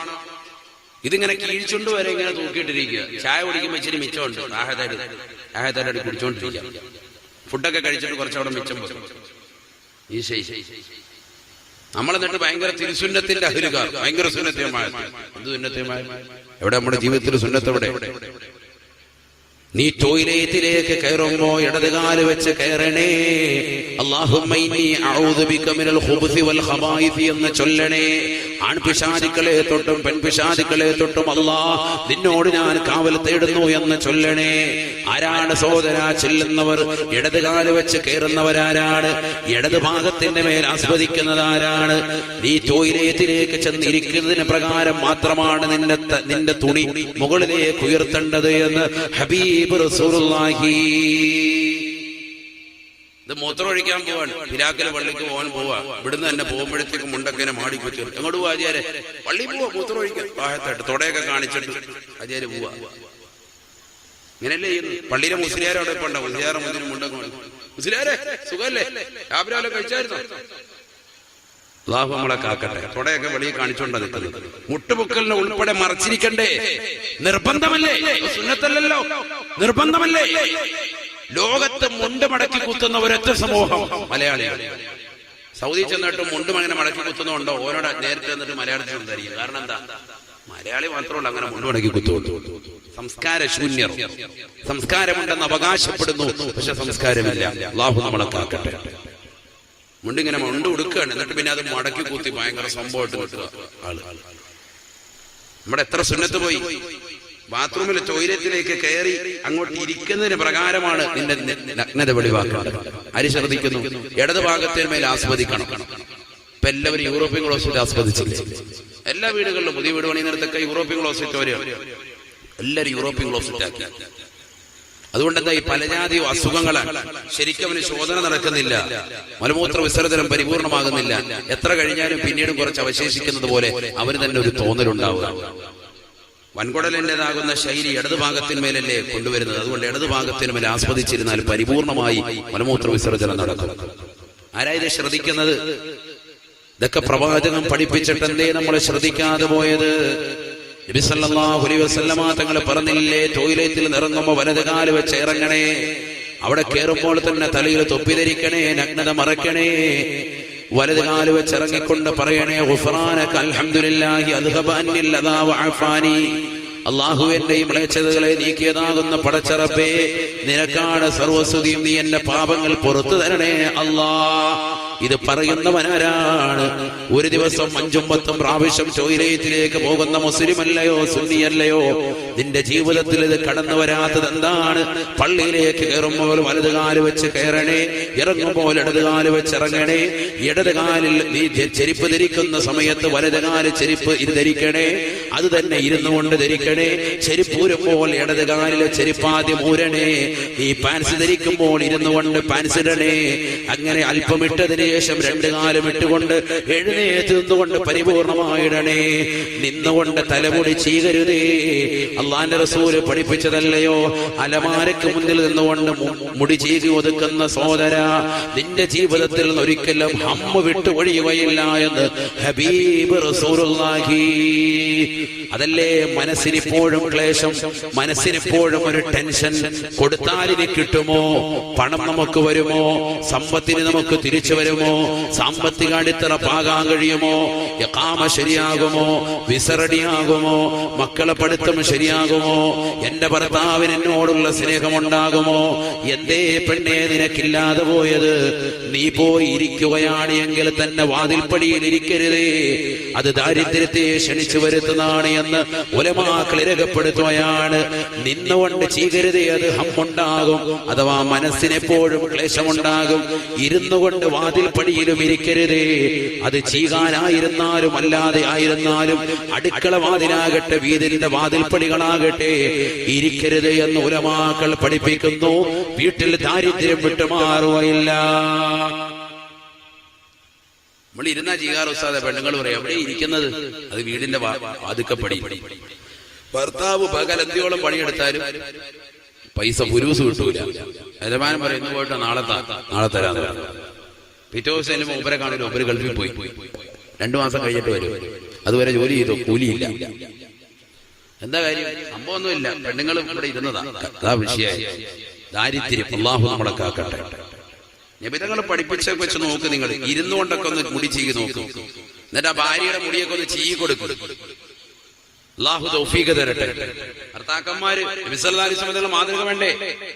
എന്റെ ഭർത്താവാകുന്ന റസൂലുള്ളാഹ് എന്റെ തലമുടികൾ ചീകിത്തരുമായിരുന്നു. എനിക്ക് ഹൈദുള്ള സമയത്ത് പോലും, അഥവാ എനിക്ക് അശുദ്ധിയുള്ള സമയത്ത് പോലും എന്റെ തലമുടി മുത്തുനബി ചീകുമായിരുന്നു. എന്റെ തലമുടിയുള്ള ഇടകളിലൂടെ നബിതങ്ങൾ കൈ ഓടിക്കുമായിരുന്നു. ആയിഷ സിദ്ദീഖ റളിയല്ലാഹു അൻഹാ. നമ്മളാണെങ്കിൽ അശുദ്ധിയാണ്, പോയിട്ട് വരാം, 2 ആഴ്ചത്തേക്ക് ഇനിയില്ല, അസ്സലാമു അലൈക്കും, പോയിട്ട് വരാം. എന്റെ ഭർത്താവ് എന്നോടൊപ്പം ഒരു പുതപ്പിൻ കീഴിൽ കടക്കുമായിരുന്നു. ഞാനുമായി ശാരീരിക ബന്ധത്തിൽ ഏർപ്പെടാനല്ല, മറിച്ച് അശുദ്ധിയുള്ള സമയത്ത് എനിക്ക് സ്നേഹം പകർന്ന് എന്നോടൊപ്പം നബിതങ്ങളെ ചേർന്ന് കടക്കുമായിരുന്നു. ബഹുമാനപ്പെട്ട ആയിഷ സിദ്ദീഖ റളിയല്ലാഹു അൻഹാ. നമ്മൾ എത്ര പാഠം പഠിക്കണം, കുടുംബജീവിതമൊക്കെ കുറെ പഠിക്കണം നമ്മൾ നബിയിൽ നിന്ന്. അല്ലാതെ ബീഫും പൊറോട്ടയും റാഹത്ത് നെയ്ച്ചോറും മാത്രം അടിച്ച് അല്ലാഹ് എല്ലാം കഴിഞ്ഞ് ഇനിയിപ്പോ എല്ലാം കഴിഞ്ഞു എന്ന് പറഞ്ഞ് നിൽക്കണ്ട. അതൊക്കെ വേണം, അതൊക്കെ അല്ലാഹു നിലനിർത്തി തരട്ടെ. പക്ഷെ അതോടൊപ്പം ഈ റബീഉൽ അവ്വൽ ഇവിടെ പറയുമ്പോൾ കുറെ സുന്നത്ത് നമ്മുടെ ജീവിതത്തിൽ വരണം, നബിതങ്ങളുടെ മാതൃകയാക്കാം. അല്ലാഹു തൗഫീഖ് തരട്ടെ. നബി സല്ലല്ലാഹു അലൈഹി വസല്ലമ തങ്ങളുടെ വീട്ടിൽ 3 ദിവസത്തെ പട്ടിണിക്ക് ശേഷം ഇതാ ഒരു ആടിന്റെ കുറക് ഒരു സഹാബി കൊണ്ടുവന്ന് കൊടുക്കുകയാണ്. ആടിന്റേതാകുന്ന നല്ല ഒരു കാലിന്റെ ഭാഗം നബി സല്ലല്ലാഹു അലൈഹി വസല്ലമ തങ്ങൾ ആയിഷ ബിയുടെ കയ്യിൽ കൊടുക്കുന്നു. ആയിഷ ബിയോട് പറയുന്നു, ആയിഷ നീ കഴിക്കണേ കഴിക്കണേ. ആയിഷ ബി പറഞ്ഞ നബിയേ വല്ലാഹി ലാ കുലു ഹത്താ അകൽത, തങ്ങൾ കഴിക്കാതെ ഞാൻ കഴിക്കൂല നബിയേ. അത് ഭാര്യയുടെ സ്നേഹമാണ്, സ്നേഹമാണ്, സ്നേഹമാണ്. നബിതങ്ങൾ കൂട്ടാക്കുന്നില്ല, കാരണം 3 ദിവസമായി ഒരുമിച്ച് പട്ടിണിയിലാണ്. അതുകൊണ്ട് ഭാര്യയെ നിർബന്ധിക്കുന്നു. പരിശുദ്ധ പ്രവാചകൻ പഠിച്ചു വെക്കണേ, പഠിച്ചു വെക്കണേ. നമ്മൾ മഗ്രിബ് നമസ്കരിച്ചുകൊണ്ട് റമദാനിൽ നോമ്പ് തുറക്കുമ്പോ നമ്മുടെ ഭാര്യ തൊട്ടപ്പുറത്ത് നമുക്ക് വേണ്ടി വിളമ്പോയാണ്. അവൾ പിന്നീട് മഗ്രിബ് നമസ്കരിക്കുന്നു, ഇശയോടടുക്കുന്നു. അവൾ എപ്പോഴാണ് ഭക്ഷണം കഴിക്കുന്നത് നമ്മളൊന്നും ചിന്തിക്കുന്നില്ല. ആ ഭാര്യയോടൊപ്പം ഒരുമിച്ചിരിക്കാൻ നമ്മൾ തയ്യാറാവുന്നില്ല. നമ്മളെ പോലെ പകല് മുഴുവനും നോമ്പനുഷ്ഠിച്ച പാവപ്പെട്ട പെങ്ങള്, പാവപ്പെട്ട സഹോദരി, പാവപ്പെട്ട ഉമ്മ, അവരെ കൂടി ഒരുമിച്ച് ഒരു ഡൈനിങ് ടേബിൾ ഇരുത്തിക്കൊണ്ട് ഒരുമിച്ച് കൊണ്ടിരുന്നുകൊണ്ട് വിളമ്പി കൊടുക്കണേ. ഭർത്താവ് നിന്റെ കടമയാണ്, അവർ കഴിക്കാതെ നീ കഴിക്കരുതേ. വാപ്പയും ഉമ്മയും കഴിക്കാതെ കഴിക്കരുതേ. ഹബീബ് റസൂലുള്ളാഹി അല്ലാഹുവിന്റെ റസൂൽ ആയിഷ ബീവിയെ നിർബന്ധിക്കുന്നു. നബി തങ്ങളുടെ നിർബന്ധത്തിന് വഴങ്ങി അവസാനമായി ഇറച്ചി കഷ്ണം വായിലേക്ക് എടുത്തു വെച്ച് കടിച്ചു ആയിഷ ബീവി. എന്നിട്ട് നബിയുടെ കയ്യിലേക്ക് കൊടുത്തു. ആയിഷ ബീവിയുടെ നോട്ടം മുത്തുനബി എവിടെയാണ് കടിക്കുന്നത്? ഞാൻ കടിച്ച സ്ഥലത്ത് നബി തങ്ങൾ കടിക്കുമോ? ഞാൻ എന്റെ പല്ലുകൾ വെച്ചതാകുന്ന ഭാഗത്ത് മുത്തുനബി പല്ല് വെക്കുമോ? ആയിഷ ബീവിക്ക് തെറ്റിയില്ല. കാരണം ഇത് ലോകത്തിന്റെ നായകനല്ലയോ? കുടുംബജീവിതം എങ്ങനെ കൊണ്ടുപോകണമെന്ന് പഠിപ്പിച്ച് തന്റെ പ്രിയപ്പെട്ട ഭാര്യമാരെ നല്ല രീതിയിൽ സ്നേഹിച്ച്, ഈ ദുനിയാവിൽ എനിക്ക് 3 വസ്തുക്കൾ ഏറ്റവും കൂടുതൽ ഇഷ്ടമാണ്, അതിലൊന്ന് അത്തറാണ് എങ്കിൽ രണ്ടാമത്തത് എന്റെ ഭാര്യമാരാണ് എന്ന് ലോകത്തിന് പഠിപ്പിച്ചു കൊടുത്ത ഹബീബ് മുഹമ്മദ് മുസ്തഫ സല്ലല്ലാഹു അലൈഹി വസല്ലമ തങ്ങൾ ആയിഷ ബീവി നോക്കി നിൽക്കെ എവിടെയാണോ ആയിഷ ബീവി വാ വെച്ചത് അവിടേക്ക് തന്നെ വാ ചേർത്ത് വെക്കുന്നു. എവിടെയാണോ ആയിഷ ബീവി കടിച്ചത് അതിന്റെ ബാക്കിഭാഗങ്ങളിൽ പല്ല് വെച്ചുകൊണ്ട് നബി തങ്ങൾ കടിക്കുന്നത് കണ്ടപ്പോ ഫബക്കത്ത് ആയിഷ റളിയല്ലാഹു അൻഹ ആയിഷ ബീവി റളിയല്ലാഹു തആല അൻഹ പൊട്ടിക്കരയുകയാണ്. അല്ലാഹുവിന്റെ റസൂൽ മാറത്തോട് ചേർത്ത് പിടിച്ചുകൊണ്ട് ചുംബനം കൊടുത്തുകൊണ്ട് നബി തങ്ങൾ ചോദിക്കുന്നു, ആയിഷ പട്ടിണി കാരണമായിട്ടാണോ നീ കരയുന്നത്? 3 ദിവസമായി നമ്മൾ പട്ടിണിയിലാണ്. ഈ പാവപ്പെട്ട മുഹമ്മദിനോടൊപ്പം ഇറങ്ങി വന്നതിന്റെ പേരിൽ, ഞാൻ എന്റെ പ്രിയപ്പെട്ട ഭാര്യയാക്കിയതിന്റെ പേരിൽ നീ ഒരുപാട് വിഷമങ്ങൾ അനുഭവിക്കുന്നുണ്ടാകും, ഒരുപാട് പ്രയാസങ്ങൾ അനുഭവിക്കുന്നുണ്ടാകും. പട്ടിണി കടന്നതിന്റെ പേരിലാണോ നീ കരയുന്നത് എന്ന് ആയിഷ ബീവി റളിയല്ലാഹു തആല അൻഹയോട് ചോദിക്കുമ്പോ ആയിഷ ബീവി കൊടുത്ത മറുപടി, അല്ല ഹുബ്ബുക ഫിയ യാ റസൂലല്ലാഹ്, അല്ലാഹുവിന്റെ റസൂലേ അവിടുത്തേക്ക് എന്നോടുള്ള സ്നേഹം കണ്ടിട്ടാണ്, അവിടുത്തേക്ക് എന്നോടുള്ള അനുരാഗം കണ്ടിട്ടാണ്. അതങ്ങ് കണ്ടിട്ട് ഞാൻ കരഞ്ഞു പോകും. നമ്മളാണെങ്കിലോ ടൗണിൽ പോവും, നല്ല ചമ്പറോട്ടം പാലം ഇറങ്ങി അപ്പുറത്ത് ചന്തയിൽ പോയിട്ട് നല്ല റാഹത്തായിട്ട് ആപ്പിളൊക്കെ വാങ്ങിച്ചുകൊണ്ട് വരും. എന്നിട്ട് ഭാര്യയ്ക്ക് കൊടുക്കും, കഴിക്കും. അത് പറഞ്ഞല്ലേ എല്ലാരും കഴിക്കും, ഇതന്നെ ആരും കഴിക്കും. സാധാരണ നമ്മൾ തന്നെ കഴിക്കില്ല, എന്നാലും കഴിച്ചോ. അങ്ങനെ കഴിച്ചിട്ട് ഒരു കടി കടിച്ചു കഴിയുമ്പോഴത്തേക്ക് ചോദിക്കും, എവിടെയാ കടിച്ചത്? അതാ ഇവിടെ, അതിന് ഇപ്പുറത്തെ ഭാഗം എടുത്തിട്ട് യാതൊന്നുമില്ല. കാരണം നീ കടിച്ചത് ഏതാണെന്ന് അറിയാൻ വേണ്ടിയായിരുന്നു ചോദിച്ചത്. അതിന്റെ നേരെ ഓപ്പോസിറ്റ് തന്നെ കടിക്കും. ഇതല്ലേ നമ്മൾ ചെയ്തുകൊണ്ടിരിക്കുന്നത്? അങ്ങനല്ല. അല്ലാഹു നമ്മളെ സ്വീകരിക്കട്ടെ. ആമീൻ പറയുന്ന അല്ലാഹു നമ്മളെ സ്വീകരിക്കട്ടെ. നമ്മൾ ഒരുമിച്ചിരുന്നു കൊണ്ട്, ഭാര്യയുമായി ഒരുമിച്ചിരുന്നു കൊണ്ട് ആഹാരം കഴിച്ചതാകുന്ന സമയവും സന്ദർഭവും എന്തേ നമുക്കൊന്ന് തിരിച്ചു കൊണ്ടുവന്നാൽ, കല്യാണം കഴിഞ്ഞ് പലരും പറയും, ഉസ്താദേ എന്റെ ഭാര്യയ്ക്ക് പഴയതുപോലെ സ്നേഹമില്ല, 40 വയസ്സുള്ള സ്ത്രീകൾ ഒളിച്ചോടുന്നു, വാതിലെന്ന് പറയണേ ഉസ്താദേ. 18 പെമ്മക്കൾ ഒളിച്ചോടുന്നു, ഒന്ന് പറയണേ ഉസ്താദേ. എടാ പൊന്നുമോനെ, നീ നിന്റെ ജീവിതത്തിൽ നിന്റെ മക്കളെ സ്നേഹിച്ചിട്ടുണ്ടോ? നിന്റെ ഭാര്യയ്ക്ക് നീ കൊടുക്കേണ്ട സ്നേഹം നീ മാന്യമായി നൽകിയിട്ടുണ്ടോ? 18 വയസ്സുള്ള പൊന്നുമോൾക്ക് നീ സ്നേഹം നല്ലതുപോലെ കൊടുത്തിട്ടുണ്ടോ? 40 വയസ്സെത്തുന്ന ഭാര്യ നീ സ്നേഹിക്കുന്നുണ്ടോ? കല്യാണം കഴിഞ്ഞ, കല്യാണം പറഞ്ഞു വെച്ചിരിക്കുന്ന പെണ്ണിനോട് തന്നെ നിനക്ക് വല്ലാത്ത പ്രേമമാണ്, അനുരാഗമാണ്, പരസ്പരം ഫോംവിളിയാണ്. അങ്ങനെ നീണ്ടു നിൽക്കുന്ന ഫോംവിളി വിവാഹത്തിന് മുമ്പ് ഹറാമാണ്. ഒരൊറ്റ ഫോംവിളി പോലും പരിശുദ്ധ ഇസ്ലാം അംഗീകരിക്കുന്നില്ല. അങ്ങനെ ഫോം വിളിച്ചുകൊണ്ട് ബന്ധം പുതുക്കുന്ന സഹോദര സഹോദരിമാർ പഠിച്ചു വെക്കണേ. വിവാഹ ജീവിതത്തിന് മുമ്പ് നിന്റെ ഫോം വിളിയും നിന്റെ പ്രേമവും കാരണം വിവാഹം അധികം നീണ്ടു നിൽക്കൂല, വൈവാഹിക ജീവിതം താറുമാറാകുമേ. ഇത് ചരിത്രം സാക്ഷിയാണ്. കാരണം എന്താ? ഫോം വിളിച്ചിട്ട് അങ്ങോട്ടും ഇങ്ങോട്ടും രഹസ്യങ്ങളുള്ള പരിപാടി. നിനക്ക് വല്ല പ്രേമം ഉണ്ടായിരുന്ന? എന്തായാലും ഞാൻ നിന്നെ കിട്ടും, നീ വിഷമിക്കൊന്നും വേണ്ട, എന്റെ കാര്യം എല്ലാം ഉറപ്പിച്ചു വെച്ചിരിക്കരുത്. നീ ഒന്ന് പറയടി, ഇവിടെ പ്രേമുണ്ട്, ചമ്പറത്തത് ഏജക്കനായിട്ടേ പ്രേമം, എല്ലാ കാര്യം ഹിസ്റ്ററി മൊത്തം കളി. ഇക്കാക്ക് വല്ല പ്രേമുണ്ടോ? ഇക്ക വല്ല രക്ഷയുണ്ടോ? ഇക്ക വിട്ടുകൊടുക്കൂ? ഇക്കാക്ക് 15 എണ്ണോ കിടക്കുന്നത്. നമുക്ക് പ്രേമോ? അടച്ചോ കാത്തൊരു പ്രേമം, ഒരു പെണ്ണുങ്ങളെ നോക്കത്തൂരില്ല. എന്റെ മുഖത്താണ് ആകെ കൂടി നോക്കിയിട്ടുള്ളൂ. ഓളുടെ ഹിസ്റ്ററി മൊത്തം അറിഞ്ഞ് ലാസ്റ്റ് സമയമാകുമ്പോഴത്തേക്കും പറയാൻ എനിക്ക് വേണ്ട. അപ്പൊ ഉസ്താദ് ഹിസ്റ്ററി കൊടുക്കാതിരുന്ന പോലെ, അതിലൊക്കെ നമ്മൾ നല്ല വിരുന്നാണ്. നമ്മൾ ഒരുപാട് പേരെ പറ്റിച്ചാണ്, ഒരുപാട് കാമുകന്മാര് നമുക്കും ഉണ്ട്, അതുകൊണ്ട് നമുക്കിതൊക്കെ അറിയാം. പക്ഷെ വിവാഹത്തിന് മുമ്പുള്ള പരസ്പര സംസാരം കൊണ്ട് വൈവാഹിക ജീവിതം ഒരുപാട് നീണ്ടു നിൽക്കൂല.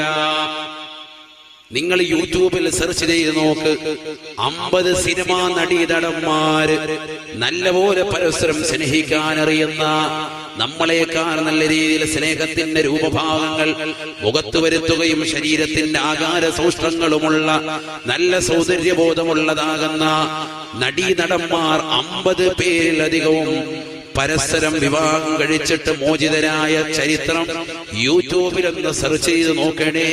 ഇത് ഹിന്ദി നടന്മാരെ കുറിച്ചല്ല കുമ്മനം ഉസ്താദ് പറയുന്നത്, മലയാളത്തിലെ നടീനടന്മാരാണ്.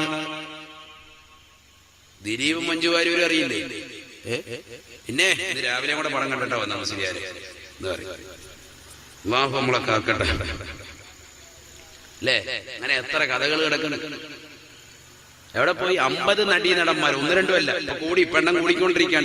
ഞാനിതൊരു 5 കൊല്ലം മുമ്പ് സെർച്ച് ചെയ്തപ്പോ എനിക്ക് കിട്ടിയതാണ് 50 നടീനടന്മാർ. അവരുടെയൊക്കെ പേര്, ഫുൾ പേര്, പഴയ കാല നടീനടന്മാർ ഉൾപ്പെടെ, ഇന്ന് ജീവിച്ചിരിക്കുന്നവർ ഉൾപ്പെടെ നടീനടന്മാര് വിവാഹം കഴിച്ചു. നല്ല രീതിയിൽ സ്നേഹിക്കാൻ അറിയുന്നവർ, പരസ്പരം കെട്ടിപ്പുണരാൻ അറിയുന്നവർ, പ്രശ്നങ്ങളൊക്കെ താറുമാറാകാതെ നല്ല രീതിയിൽ അത് സൗമ്യതയിൽ കൊണ്ടുപോകാനൊക്കെ കഴിവുള്ള ആളുകളാണ്. പക്ഷെ കുടുംബജീവിതം തകർന്നുപോയി. എന്തുകൊണ്ട്? നേരത്തെ തന്നെ ഉള്ളതാകുന്ന ബന്ധപ്പെടൽ, കണക്ഷനുകളാണ്. അല്ലാഹു നമ്മളെ കാക്കട്ടെ. അതുകൊണ്ട് അത് വേണ്ട. വിവാഹം കഴിഞ്ഞിട്ട് പരസ്പരം സ്നേഹിക്കും. അല്ലാഹു തൗഫീഖ് നൽകട്ടെ. വിവാഹം കഴിക്കുന്നതിന് മുമ്പ് ഭയങ്കര ബന്ധം, വിവാഹം കഴിഞ്ഞും ഭയങ്കര ബന്ധം. ഭാര്യയുടെ ഒരു കോൾ അവൻ പ്രതീക്ഷിച്ചുകൊണ്ട് നിലകൊള്ളുകയാണ്. സംസാരിക്കുന്നു, മണിക്കൂറുകളോളം സംസാരിക്കുന്നു, വാട്സാപ്പിൽ മെസ്സേജ് ഇങ്ങനെ തുരുതുരായിക്കുന്നു. പക്ഷേ 2-3 മാസങ്ങൾ കഴിഞ്ഞ്, വർഷങ്ങൾ കഴിഞ്ഞ് കുട്ടികളാകുമ്പോ പഴയ സ്നേഹം കാണുന്നില്ല. ഭാര്യ വിളിച്ചാൽ ഫോൺ എടുക്കുന്നില്ല. വാട്സാപ്പിൽ പഴയതുപോലെയുള്ള മെസ്സേജുകളില്ല. സ്നേഹത്തിൽ ചാലിച്ച വാക്കുകളില്ല. ഇതൊക്കെ ഇന്ന് സമൂഹത്തിൽ വന്നുപോയി. നമ്മൾ അറിയുന്നില്ല, നമ്മൾ അറിയാതെ നമ്മൾ മാറ്റപ്പെട്ടുകൊണ്ടിരിക്കുക. പക്ഷെ ഭാര്യ ഇതൊക്കെ പഴയ പോലെ പ്രതീക്ഷിച്ചിരിക്കുക. 40 കഴിഞ്ഞാലും നമ്മുടെ ഭാര്യ നമ്മളെ ആ രീതിയിൽ പ്രതീക്ഷിക്കുകയാണ്. അതുകൊണ്ടല്ലേ ഇടയ്ക്കിടയ്ക്ക് ആഴ്ചയിലോ അല്ലെങ്കിൽ മാസത്തിലോ ഒരു ഔട്ടിങ്ങിന് പോണം. നമുക്ക് നല്ല കടപ്പുറം ഇല്ലേ? കടപ്പുറത്തല്ല ഒഴിഞ്ഞ സ്ഥലം, അന്യപുരുഷന്മാരൊന്നും വരാത്തൊരു ഒഴിഞ്ഞ സ്ഥലത്ത് പോയിട്ട് അങ്ങോട്ടും ഇങ്ങോട്ടും കുറച്ചേരം വർത്താനമൊക്കെ പറഞ്ഞ് അവിടെ കുറച്ചേരം ഇരിക്കണം. മക്കളെ നോക്കണം. അല്ലെ കടപ്പുറത്ത് പോയിരുന്നു നമ്മൾ അവരുമായിട്ട് വർത്താനം പറഞ്ഞ് മക്കൾ കടലും കൊണ്ടുപോകും. അല്ലാഹു നമ്മളെ കാക്കട്ടെ. മക്കൾ കൊണ്ടുപോകുന്നവരുണ്ടെ അവരെ നോക്കിക്കോണം, അത് വേറെ വിഷയം. ഭാര്യയായിട്ട് ഒഴിഞ്ഞിരുന്ന് കുറച്ചേരം വർത്തമാനമൊക്കെ പറഞ്ഞു വീട്ടിലിരുന്ന വർത്താനം പറയില്ല, അതില്ല. അത് അവരൊരു ഔട്ടിങ് എപ്പോഴും പ്രതീക്ഷിക്കണം. കാരണം നമ്മളെപ്പോഴും പുറത്താണ്, അവരെപ്പോഴും വീടിന്റെ അകത്തളത്തിലാണ്. അപ്പൊ അവര് പുറത്തു പോകാനാണ് ആഗ്രഹിക്കുന്നത്. അപ്പൊ നമ്മൾ പറയാം ആ റൂമിനകത്തോട്ട് വന്നു, അയവാനെ ഈ റൂമിനകത്തിരുന്നിരുന്ന് നമ്മൾ ഇടങ്ങേറായി, വർഷം 10 ഇനിയെങ്കിലും ഒന്ന് പുറത്തു കൊണ്ടുപോകും എന്നവരുടെ മനസ്സ് മന്ത്രിക്കുന്നുണ്ട്. അതുകൊണ്ട് നമ്മൾ എന്ത് ചെയ്യണം? ആഴ്ചയിലോ 2 ആഴ്ചയിലോ മാസത്തിലോ എങ്കിലും അവരെ പുറത്തുനിന്ന് കൊണ്ടുപോകണം. നല്ലൊരു ഹോട്ടലിൽ കൊണ്ടുപോയിട്ട് നമ്മളെ കൊണ്ട് കഴിയുന്ന രീതിക്ക് ചെറിയ രീതിയിൽ 2 പൊറോട്ടയും 1 ഇറച്ചിക്കറിയൊക്കെ വാങ്ങിച്ച് പരസ്പരം അങ്ങോട്ടും ഇങ്ങോട്ടും കീറിയിച്ചു കൊടുത്ത് റാഹത്തായിട്ട് കഴിക്കും. ഒരു ഫാമിലി റൂമിൽ കയറി എന്ത് രസമായിരിക്കും. ഇനി വേണ്ട, അങ്ങനെ പുറത്തു പോകാൻ നമ്മുടെ ഭാര്യയ്ക്ക് താല്പര്യമില്ല. ചില സ്ത്രീകൾക്ക് അങ്ങനെ ഉണ്ടാവും. നമുക്ക് ഹോട്ടലിൽ പോകണ്ടേക്കാം, നമുക്ക് ഇച്ചിരി ചിക്കനിങ് വാങ്ങിച്ചാൽ മതി. എന്നാൽ നല്ല നാടൻ കോഴി വാങ്ങിച്ച് വീട്ടിൽ നീ തന്നെ അറുത്ത് നല്ല രീതിയിൽ അത് തൊലി കളഞ്ഞ് റാഹത്തായിട്ട് അത് മുറിച്ച് കഷ്ണങ്ങളാക്കി നീയും കൂടി അടുക്കളയിൽ നിൽക്കണം. എടാ നബിക്ക് മാതൃകയല്ലേ നമ്മളെ വിസലതാലിസ്മതകളെ മാതൃകയാക്കി നമ്മൾ. ഐഷാ സിദ്ദീഖ റളിയല്ലാഹു തആല അൻഹയോട് ചോദിക്കുകയാ, കൈഫ കാന റസൂലുള്ളാഹ്, ഹബീബായ നബി തങ്ങൾ എങ്ങനെയായിരുന്നു? ബഹുമാനപ്പെട്ട ആയിഷ ബീവി റളിയല്ലാഹു തആല അൻഹ പറയുകയാ, സ്വഹാബ കാന യകൂനു ഫീ മിഹ്നതി അഹ്ലിഹി, അല്ലാഹുവിന്റെ റസൂൽ തന്റെ കുടുംബത്തെ സഹായിക്കുമായിരുന്നു, തന്റെ ഭാര്യമാരെ സഹായിക്കുമായിരുന്നു. വൈദാ ഹളറത്തി സ്വലാത്തു ഖറജ ഇലൽ മുസല്ലാ, പള്ളിയിൽ നിന്ന് ശ്രവണ സുന്ദരമായ ബാങ്കുലികൾ കടന്നു വന്നു കഴിഞ്ഞാൽ അല്ലാഹുവിന്റെ റസൂൽ നമസ്കരിക്കാൻ പള്ളിയിലേക്ക് പോകുമായിരുന്നു. ബാങ്ക് വിളിച്ച പിന്നെ അവിടെ നിൽക്കൂല, പിന്നെ വേഗം പള്ളിക്ക് പോകും. ബാക്കിയുള്ള സമയമൊക്കെ എന്താ പരിപാടി? വീട്ടിൽ വന്ന് ഭാര്യയൊക്കെ സഹായിക്കുക. നമുക്ക് കഴിയൂലേ? 10 തേങ്ങ എന്താ പൊതിച്ചാല്? നല്ല ബോഡി ഉണ്ടല്ലോ, ഇതിങ്ങനെ തിന്നിങ്ങനെ നിൽക്കാതെ നീ അതുകൊണ്ട് ഇറങ്ങിയിട്ട് 10 തേങ്ങ എന്താ പൊതിച്ചാല്? കാലുമേ കാര്യം എത്തി വെച്ചുകൊണ്ടിരുന്നിട്ട് ഓറിടുക, മക്കളെവിടെ തേങ്ങ വെച്ചു കൊടുക്കണം, അതെടുത്ത് പാപ്പാടെ പത്രം കൊണ്ട് ഒരു നടുക്കത്ത് താളം കൊണ്ട് പറഞ്ഞു പോയി, എടുത്തോണ്ട് വേണം. അടുക്കളയിൽ നിൽക്കുന്ന പെണ്ണുങ്ങളെ വിളിക്കുക, അവരപ്പം ചുട്ടോണ്ടിരിക്കുക, വേഗം രാവിലെ പിള്ളേരെ സ്കൂളിൽ വിടാൻ വേണ്ടി നിർത്തിക്കും. അപ്പൊ അടുക്കളയിൽ നിൽക്കുന്ന ഇവിടെ വിളിച്ചിട്ട് ഇതാണ്ട് ആ താഴെ കിടക്കുന്ന പേപ്പറിങ് എടുക്കുക, അയവാനത് കുനിയാൻ വരാം. എന്നിട്ട് പറയാം, കൊളസ്ട്രോള മുസ്ലിയാരെ ഒരു 10 ഓതി മുസ്ലിയാരെ എനിക്ക് വേണ്ടി ദ്വാരക്ക് 100 രൂപ തരാതെ. അള്ളാഹു നമ്മളെ കാക്കട്ടെ. അതുകൊണ്ട് ആ കൊളസ്ട്രോളൊക്കെ ഒന്ന് ഉരുകട്ടെ, കുറച്ച് ജോലി ചെയ്യും, തേങ്ങ പൊതിക്ക്, സവാള അരിയൽ, നമ്മളെ കൊണ്ട് കഴിയുന്ന എത്ര പണികളുണ്ട്. തേങ്ങാക്കൊന്ന് ചിരണ്ടി കൊടുക്കൽ, അടുക്കള പണിയും ആര്? സയ്യിദുനാ റസൂലുള്ളാഹി. നമ്മുടെ മുത്തുനബിയുടെ അനുയായിയായിട്ട് അടുക്കള കണ്ടിട്ടുണ്ടോ? അടുക്കള പണിഞ്ഞാന്ന് കണ്ടതാ. പിന്നെ ഇടയ്ക്കിടയ്ക്ക് ആരാണ്ടൊക്കെ വീട് കാണാൻ വന്നപ്പോ അവരോട് കൂടെ കയറിയിട്ട് ഇതൊക്കെ കണ്ടോ എന്ന് പറഞ്ഞ് അങ്ങനെ കയറി. അല്ലാഹ് പിന്നെ ഒന്നും കൂടെ കയറിയിട്ടില്ല. പിന്നെ അടുക്കളയിൽ കയറി ചമ്മണം പടിഞ്ഞിരുന്നിട്ട് റാഹത്തായിട്ട് ഫുഡ് അടിക്കും 3 നേരം. അങ്ങനെ അടുക്കള കണ്ടത്, അല്ലാതെ അടുക്കളയിൽ പോകത്തില്ല. അടുക്കളയിലോട്ട് കയറാത്ത എത്ര ഭർത്താക്കന്മാരുണ്ട് എന്ന് പറഞ്ഞാൽ അടുക്കളയുടെ വാതിൽക്കൽ നിന്നിട്ട് അങ്ങോട്ട് കയറി കഴിഞ്ഞാൽ പണി കിട്ടുമെന്ന് വിചാരിച്ചിട്ട് ഒരു ചായ വേണം കേട്ടായിരുന്നു കേട്ടാ. അങ്ങനത്തെ ആളുകളില്ല. ചിലര് ഫോൺ വെച്ചിരിക്കുക അടുക്കളയിലോട്ട്, ഓഫീസ് റൂമിൽ ഇരുന്നിട്ട് വിളിച്ചു പറയുക ഒരു ചായ വേണം, ഒരു കാപ്പി വേണം. ഇതൊക്കെ എന്ത് സമ്പ്രദായമാണ്? ഇതാര് കൊണ്ടുവന്നു? ആര് പഠിപ്പിച്ചു? തങ്ങൾ എന്റെ വീട്ടിൽ എന്നെ സഹായിക്കുമായിരുന്നു എന്ന് ആയിഷ സിദ്ദീഖ റളിയല്ലാഹു അൻഹാ. നമ്മൾ സഹായിച്ചിട്ടുണ്ടോ? വീട്ടിൽ എത്ര നേരം അടുക്കളയിലുണ്ട്? അടുക്കളയിൽ വെറുതെ ഇരുന്നിട്ട് ഭക്ഷണം കഴിച്ചിട്ട് അവര് തേങ്ങ ഇങ്ങനെ ചിരണ്ടി ഇടുമ്പോ അതെടുത്ത് അണ്ണാക്കിലിട്ടുന്ന കാര്യമല്ല ഈ പറഞ്ഞത്. അതും അടുക്കളയിൽ നിൽക്കല, അതല്ല. അത് അവരെ സഹായിക്കാനല്ല, ഇടങ്ങേറാക്കാനാണ്. മനസ്സിൽ പറയുന്നില്ല എന്നുള്ളൂ. അവരിങ്ങനെ ചിരണ്ടി ഇടുമ്പോഴത്തേക്ക് അവൻ അത് വാരി ഇങ്ങനെ തിന്നോണ്ടിരിക്കുക. എന്നിട്ട് കഥ എന്തുകൊണ്ട് ഉച്ചയ്ക്ക് എന്നാ കഴിക്കാറുണ്ട്? അതല്ല. അവരെ സഹായിക്കലുണ്ടോ? പാത്രമൊക്കെ ഒന്ന് കഴുകിയിട്ടുണ്ടോ? ഒരു 10 പാത്രം കഴുകി നോക്കണം, അപ്പറിയാൻ നടുവിന്റെ സുഖം. നമ്മൾ കഴുകിയിട്ടുണ്ട്, അതുകൊണ്ടാണ് ഈ പറയുന്നത്. നടുവിന് നല്ല സുഖമായിരിക്കും. 3 ദിവസം ബെൽറ്റിട്ട് കിടക്കണ്ടേ. കഴുകിയിട്ടുണ്ടോ? ഒരു 10 പാത്രം കഴുകിയിട്ടുണ്ടോ നമ്മൾ? പിന്നെന്ത് ഭർത്താവാണ്? നമ്മളവർക്ക് ഇങ്ങനെ നിന്നിട്ട് 2 പാത്രം കഴിയുമ്പോൾ ഒരു സുഖമായിരിക്കും. 10 എണ്ണം കഴിയാൻ മതി. വേണ്ട, മക്കൾ 5 പേരാണ്. ആ 5 പേര് കഴിച്ച പാത്രം ഒന്ന് കഴുകി റാഹത്തായിട്ട് സോപ്പൊക്കെ ഇട്ട് ഒന്ന് കഴുകുമ്പോഴേ തന്നെ പിന്നെ ഇങ്ങനെ എഴുന്നേക്കാൻ പോലെ ഇങ്ങനെ മസിൽ പിടിച്ച് പതുക്കെ നിൽക്കേണ്ടി വരും കുറച്ചു നേരം. നടുവിന് നല്ല സുഖമാണ്. നമ്മൾ സ്ത്രീകളെ സമ്മതിക്കണവരെ. അള്ളാഹു ഒരു കാഫിയത്ത് കൊടുക്കട്ടെ. നബി സല്ലല്ലാഹു അലൈഹി വസല്ലമ തങ്ങൾ അതുകൊണ്ട് തന്നെ ഭാര്യമാരെ സഹായിക്കുമായിരുന്നു. എന്റെ പ്രിയപ്പെട്ട ഭർത്താക്കന്മാരെ, നമുക്ക് ഈ കൊളസ്ട്രോൾ വന്നതും ഈ ഷുഗർ വന്നതും ഈ പ്രഷർ വന്നതും നമ്മൾ അനങ്ങാ പാറകളായെന്നേ ഞാൻ പറയുകയുള്ളൂ. നബി സല്ലല്ലാഹു അലൈഹി വസല്ലമ തങ്ങൾക്ക് എന്തേ ഇത്തരത്തിലുള്ള രോഗങ്ങൾ കടന്നു വരാതിരുന്നത്? വീട്ടുജോലികൾ നബി തങ്ങൾ ചെയ്യുമായിരുന്നു. വീട്ടുജോലി നബിതങ്ങൾ ചെയ്യുമായിരുന്നു. അള്ളാഹു നമുക്കൊക്കെ ആഫിയത്ത് തരട്ടെ. നിങ്ങൾ അങ്ങനെ ചെയ്യുന്നില്ല അർത്ഥത്തിലല്ല, പക്ഷെ പ്രസംഗമാകുമ്പോ അങ്ങനെയാണ്. എപ്പോഴും നിങ്ങൾ ഒരു ഉപദേശിക്കുന്ന രീതിയിലായിരിക്കൂല, കുറ്റപ്പെടുത്തുന്ന രീതിയിലൊക്കെ പറയും. അതുകൊണ്ട് നിങ്ങൾ ആരും മനസ്സ് പോകണ്ട. നിങ്ങൾ ചെയ്യുന്നില്ല അർത്ഥത്തിലല്ല. അള്ളാഹു നമ്മളെയൊക്കെ സ്വീകരിക്കട്ടെ. അള്ളാഹുവെ സ്വീകരിക്കണേ അല്ലാ. നമ്മുടെ പെൺമക്കളെ നമ്മളൊന്ന് സ്നേഹിക്കണം. ഞാൻ നിർത്തുകയാണ്. 18 വയസ്സുള്ള പെൺകുട്ടികളെന്തേ ഒളിച്ചോടുന്നത്? എന്തുകൊണ്ടാണ്? വാപ്പ നല്ല ഷർട്ട് വാങ്ങിച്ചു കൊടുത്തു, നല്ല മിടിയും ടോപ്പും വാങ്ങിച്ചു കൊടുത്തു. പക്ഷെ ഇട്ടുകൊണ്ടുവരുന്ന മകനെയോ മകളോടോ വാപ്പ പറയുന്നില്ല, മോനെ നിന്നെ കാണാൻ നല്ല സുന്ദരനാണ്, ഈ വസ്ത്രമിട്ടിട്ട് എത്ര ചുരുക്കാണ് എന്ന് മക്കളോട് വാപ്പ പറയുന്നില്ല. അത്